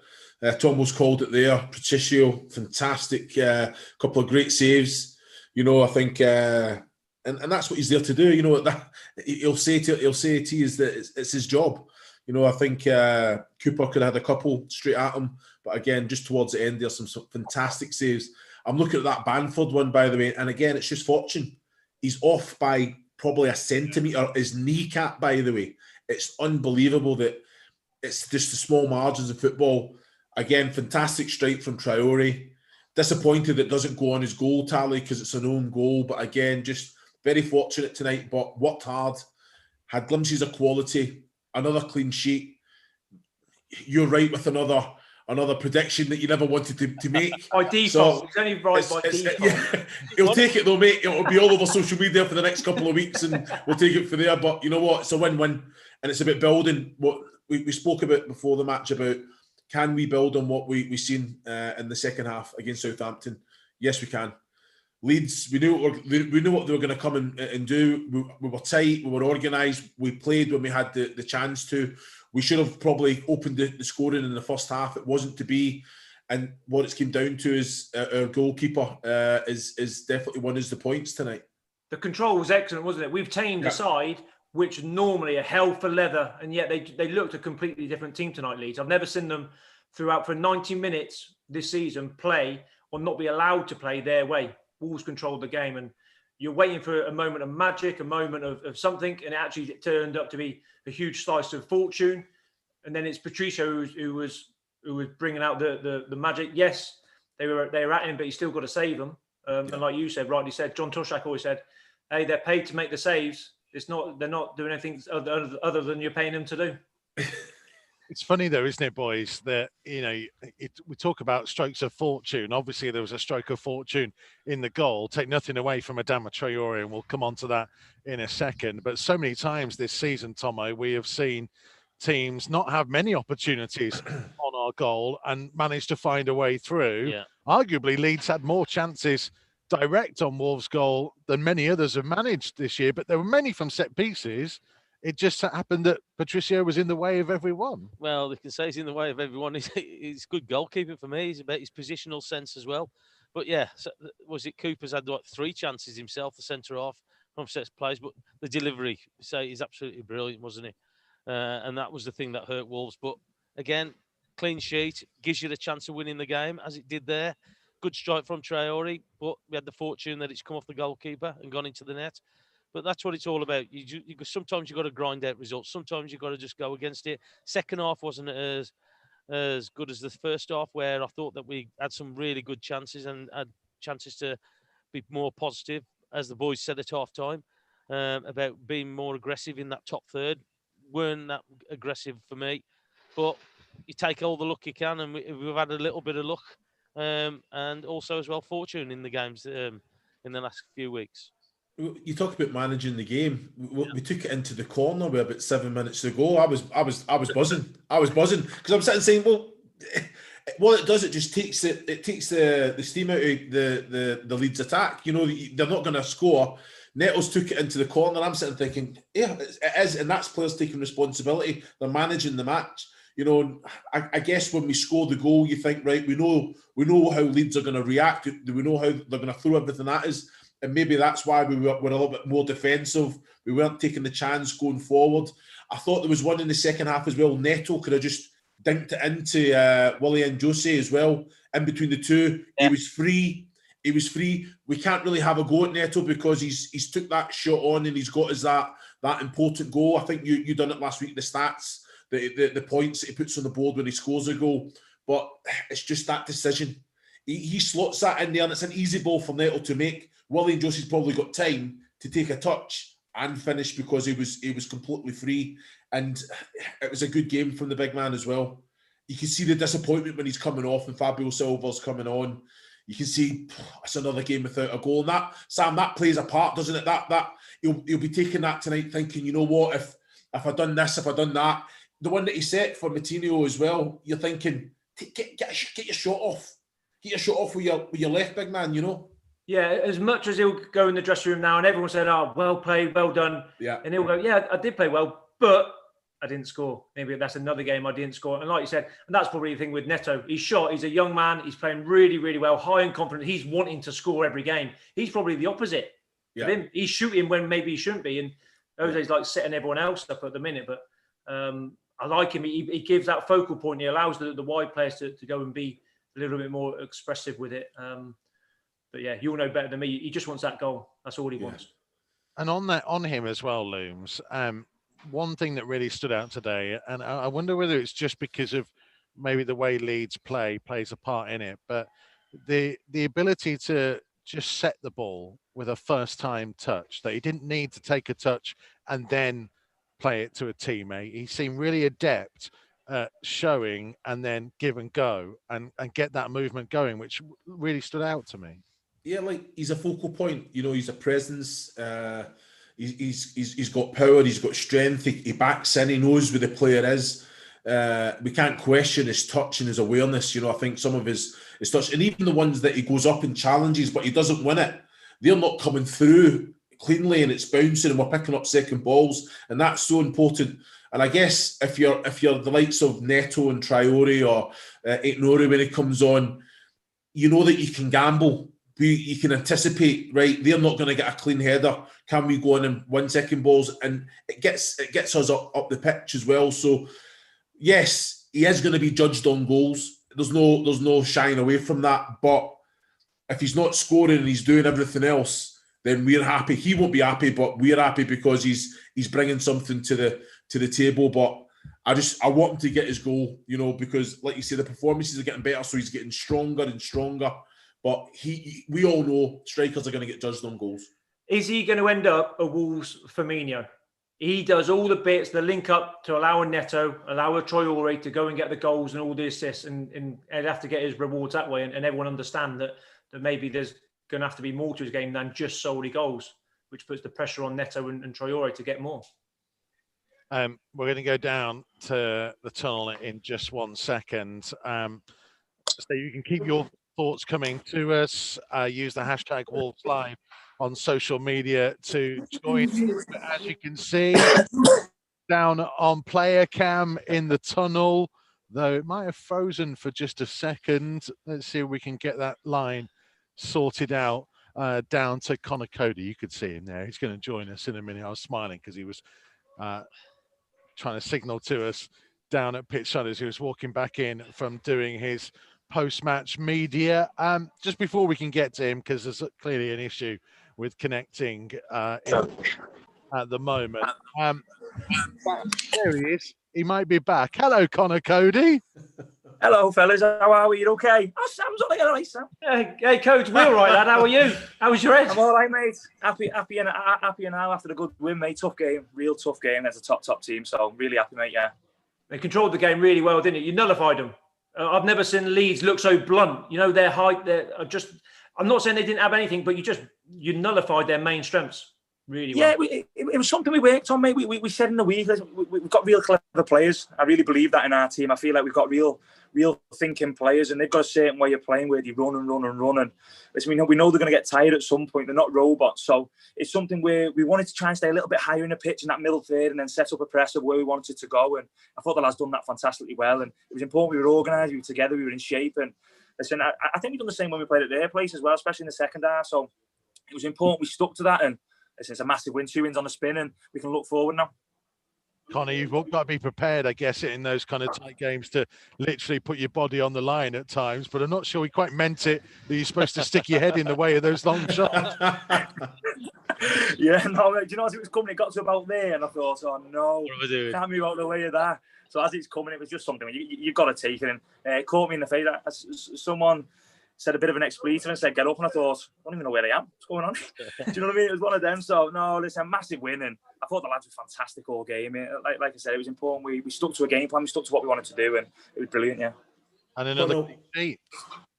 Connor, we'll talk about Willie and Josie before you came on. He's getting stronger and stronger, isn't he? I know the goal's not came yet, but everything else, his link-up play, that outlet, the strength, it's all coming together. Oh, it gives us so much, mate. It gives us so much. I think in terms of even the one where obviously we try and play out from the keeper and you go a little bit longer into his chest, and he holds it up. He's big, strong. He gives us so much, as does every striker in this club. But he's been fantastic since he come in. He's a brilliant lad, and he's learning. I think you can see he's learning each and every game. And like I said, what he brings to our team is brilliant. So hopefully that goal may come soon. But the most important is he's helping our team no end. Yeah, I'm just saying, what a performance from a goalkeeper just behind you as well. Some of the saves, what he did. Oh, he's great. Listen, we all know what Rui's like. We all know the type of person he is, the type of keeper he is. He's not got that many caps for Portugal for no reason. He's a phenomenal keeper. And listen, when he's playing like that, he plays like that for us all the time. And he's an absolute fantastic person. But listen, to have him behind us is brilliant. And the feeling you get when he's behind you is absolutely fantastic. Connor, I mentioned there another clean sheet as well.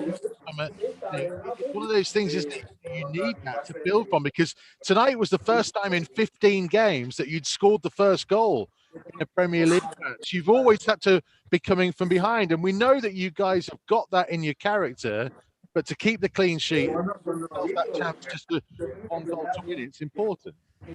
Yeah, it's massive. It's massive, and we build ourselves on that. Listen, over the years since the gaffer's been in, I think we've kept a lot of clean sheets. I think over the years, I think it's something we pride ourselves on to keep a lot of clean sheets. And we went away from it the last couple of months a little bit, so we've been talking about it all the time because it's a massive part of football and a massive part of how we want to play. And as Sam said before, it was about trying to nullify them a little bit and play with our brains and find spaces where they didn't really want to be. And I thought, it's not just a back five here, it's a whole 11, because I think when you see us and how compact we are in that shape in the middle of the pitch, it becomes easier for all of us. So it's a massive win and a huge clean sheet coming forward, definitely.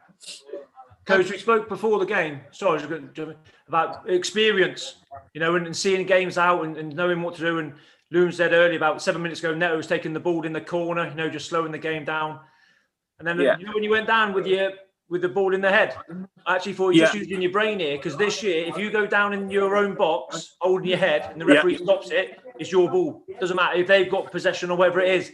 It's a drop ball, and Rui gets the ball. Yeah. Thanks very much. Yeah, and I think it's something you've got to think about with things like this. And it was one of them, as I went down, or as I'm down, I'm thinking, I don't really want the doctor to come on then, because you give him something like 2 minutes, and then that's 2 minutes on at the end. Do you know what I mean? So it's important we're all learning. I think we've got a very young team. I think the team's still very young. And as you mentioned there, Pedro managing the game at the end, it's something that we're all learning with. And I think it was important we've done it tonight and tried to keep them as far away from our goal as possible, because you see like Patrick Bamford in front of goals, Cliff, people like this, they can score goals. And it was important we've seen the game out, because, like I said, it's a massive win for us, mate. No, that's good. Connor, can I just ask you about the slight tactical tweak, I guess, from half-time on Sunday with Pedro Neto and Adama Traore swapping over? Because it's something we saw an awful lot of a couple of years ago when Nuno first came in, with Helder Costa, who we've seen for Leeds tonight, doing a similar thing that Pedro Neto is doing. And obviously that led to Traore's goal. So what's kind of come from there? And are Adama and Pedro enjoying doing that? Yeah, well, I speak about our gaffer all the time. He's fantastic with his ideas and how he does things, and it was something that he wanted to do at half time on the weekend. And listen, it's all credit to Adama and Pedro. They've been fantastic in adapting to the different ways of doing it. Obviously, Pedro can come in on his left and Adama on his right, and you see when Adama gets in full flow, when he turns and runs with the ball, it's so hard to stop him. And I think it makes it a little bit easier for the midfielders, for the defenders to try and find him in them pockets, because naturally they're going to come inside. And then also without the ball, it's trying to keep him inside a little bit, because we like to force out wide and then try and press from being outside. So listen, it's full credit to them two boys, because they've adapted to it. You see in the second half the other day, and obviously again tonight, and it's been fantastic. But again, it comes from the ideas that our manager has, and we take on board everything he does every day. I guess, is there an element that you guys know how to do that play, because you've done it before a couple of seasons ago, and I'm just trying to get across to people that it's kind of the same that what you've been doing, but it's these fine little variations that make it harder for people to play against you. Yeah, and again, mate, I think it goes back to having really intelligent players who obviously play with the brains. I think every team plays a different way. We've seen obviously with Leeds tonight, they go man for man, they try and outrun you, they try and run over the top of you and run a lot more than you. We try to play with our brains a little bit and try to put them into places they didn't want to be. And it's no different with them two boys. They've gone into a slightly different positions, being a little bit more inside, but taking it on board everything that the manager says. So listen, they've been brilliant, and it's full credit to them too of how they've adapted to that. So hopefully we can all just keep on helping them improve. Connor, brilliant to have you on as ever. Obviously, tough away games coming up, but you're moving in the right direction as a group. Yeah, I'm really looking forward to him. You're always looking forward to him when you're on the back of a win. I think we'd rather play Tuesday or Wednesday now, if I'm being honest with you. On the back of a loss, you try and wait the week and get on the pitch and train under the gaffer. But after wins, it's 2 wins on the spin is a fantastic feeling. We've been lucky enough to have quite a lot of them over the years, so it's important we build. But like I said, on the back of a win, you just want to keep on going. So let's look forward to next week, eh? Well done, mate. Thank you for joining us. Cheers. Thank you for having me, fellas. Come on, coach. Take care. See you later. Well done, Connor Cody, joining us here on Matchday Live Extra. He was good, wasn't he? The defence worked incredibly hard. And Sam, just give us an idea of the amount that they would have had to work, because Connor mentioned it, didn't he, there, about Leeds pushing up on them and trying to really get in amongst them. And they wouldn't have been able to switch off for a second. No, you can't. You can't against Leeds, because the longer the game went on, Leeds started playing more direct passes. Tyler Roberts running in behind, Bamford trying to get in behind. So as much as coach was saying we wanted to stay high, we want to stay high, but you've always got to be careful. And listen, they got it right to about an inch, didn't they? They got it perfectly right tonight. But that's the one you can't switch off, because at any one point, the Leeds will play from pass, bang, gone. And if you're not ready, then the higher up you go, you just get caught out. Boys, can we talk about this tactical element? Because I mentioned it to Connor there, and I spoke about it on our Wolves radio chat show in the week, that I'm fascinated by this, because when Nuno first came in, and Tomo will remember this really clearly, it was Helder Costa, a left footer on the right, and Diogo Jota, a right footer on the left. Sam, you'll have been here working in amongst the academy at the time as well and seeing it all. And they kind of have drifted away from it as they've evolved. So they went to 2 up top in the first season in the Premier League. And then we've seen Traore and Neto become more like wingers. Now, are we going back to that first evolution of what Nuno did? Why? I know what you're saying, going back, we've kind of went away from it. I'm not saying that's the negative, Lou. No, I'm not. I know you're not saying it, but I'm just saying that's down to the players. It's their responsibility to know what they bring. If it's Traore playing out on the left, he has good quality with his left to put crosses in, but he's more of a threat. It means he can go down the left, put the cross in, come on the right, and score one of the goals like he did tonight. You know, Neto's the exact same. How many shots did he come in from the right, get his shot away, and that's what it's about. It just gives you a different option. Now, we've spoke over the last probably 6-7 weeks about more so Traore, not just hugging the line all the time, you know, because I think it was James Justin that dealt with him quite well in the first half, but then all of a sudden, second half, he ran him a riot because he was all over the place. A lot of teams, Fulham, I think West Ham, have doubled up on him. But again, if they're playing 2 fullbacks and he's drifting into the number 10 position, what are they going to do? you know, it's unplayable. So again, I just think it's a strength. It's another armory that we can go and use, and it's working. You know, like you say, it's nothing new because Nuno done this when they first came in. So I think it's good that we're seeing that, and I'm just surprised that it's the penny's not dropped quite a few months ago with the quality that he's got. But again, Traore's been in and out of the team. This is probably the longest run that he's had in the team for a good while. I think you're trying to get the most out of the players, aren't you? So last weekend, the performance wasn't great. At half-time, not changing loads of personnel. Right, go and swap sides. Can you just change the game, change the flow of the game? And obviously it worked out well. Last year, you wouldn't have been swapping Traore. Traore and Doc last year were brilliant down the right. They had a really good understanding. Obviously, Doc's gone this year. Hasn't had that same understanding with whoever's been playing right wing back. So go and chuck him out on the left. How do you do out there? And I think Neto will just play anywhere. He'll play left, middle, or right, and I think he'll do well in any of them. But I think it's also as well just enables them to link up with that centre forward, William, for instance, where they can come inside, little 1-2, and then they can get that shot away on the favoured foot possibly. So it gives you different options when they're actually playing it, because you say that both can go either way. So I know they're stronger on one side, but I think it is just that link-up play where they're able just to, especially around the penalty area, where they can come inside and link up with that centre forward as well. And naturally, it'll bring them closer together as well, because they'll want to come inside. So therefore, then you end up with more goals because the front three are not touchline to touchline. They're width of the box maximum, ideally, in possession. But it's interesting you mention that, because as you'll know, Sam, like Nuno talks about this as the idea. You know, when he first arrived, it's the idea of how you go about playing. And I know it's a different level in the Championship, but Wolves did obviously score more goals and look more of a threat playing in that way. And I guess as you go along, teams will try and work out a way of stopping you, and you have to evolve.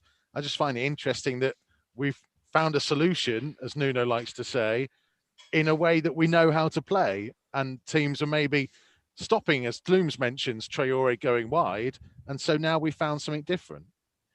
I think everything goes in a circle in football. Now, Wolves are very regimented in how they play, so there's only so many ways you can do it. You can do it with the 3 in midfield and 2 up top, which we went into, and now we've come back round into now. He's kind of tried to evolve it. We're going to a back 4. That's gone by the wayside recently. We do look a far stronger team now with our back 3 again. So there's only so many ways you can play a back 3. You're either going with 3 midfield and 2 up top, or you're going to play a 3-4-3 formation. So I think Wolves will always revolve within those like tweaks as much as anything, without wholesale changes. Looms, are we now settled on 5? Because Carl Ikemi's not here, so we can talk about the 5. Yeah. I think it's down to personnel, isn't it? You know, I think Johnny's been a massive loss. So again, he's tried to kind of with the personnel to find something that works, and that's something that we had a discussion about a couple of weeks ago. I think it was John Hartson actually that was on, and we're talking about certain formations and why. And it's down to personnel, and players are coming back. You know, I think Martial tonight's came on and went off, so hopefully that's nothing too serious. But again, I think Johnny's been a massive player, because what he brings going forward defensively, just the experience as well. And I think that's what's maybe Nuno's thought, right, I need us to be a little bit more solid, have 4, or if he wants more goals, can we get that extra man in forward attacking positions?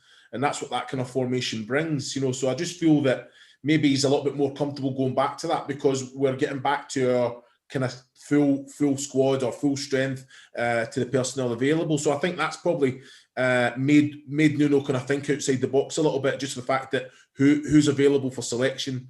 And like you say, a lot of players have left, important players have come in with fantastic potential, but they've still got to get up to speed with the exact way that Nuno wants them to play.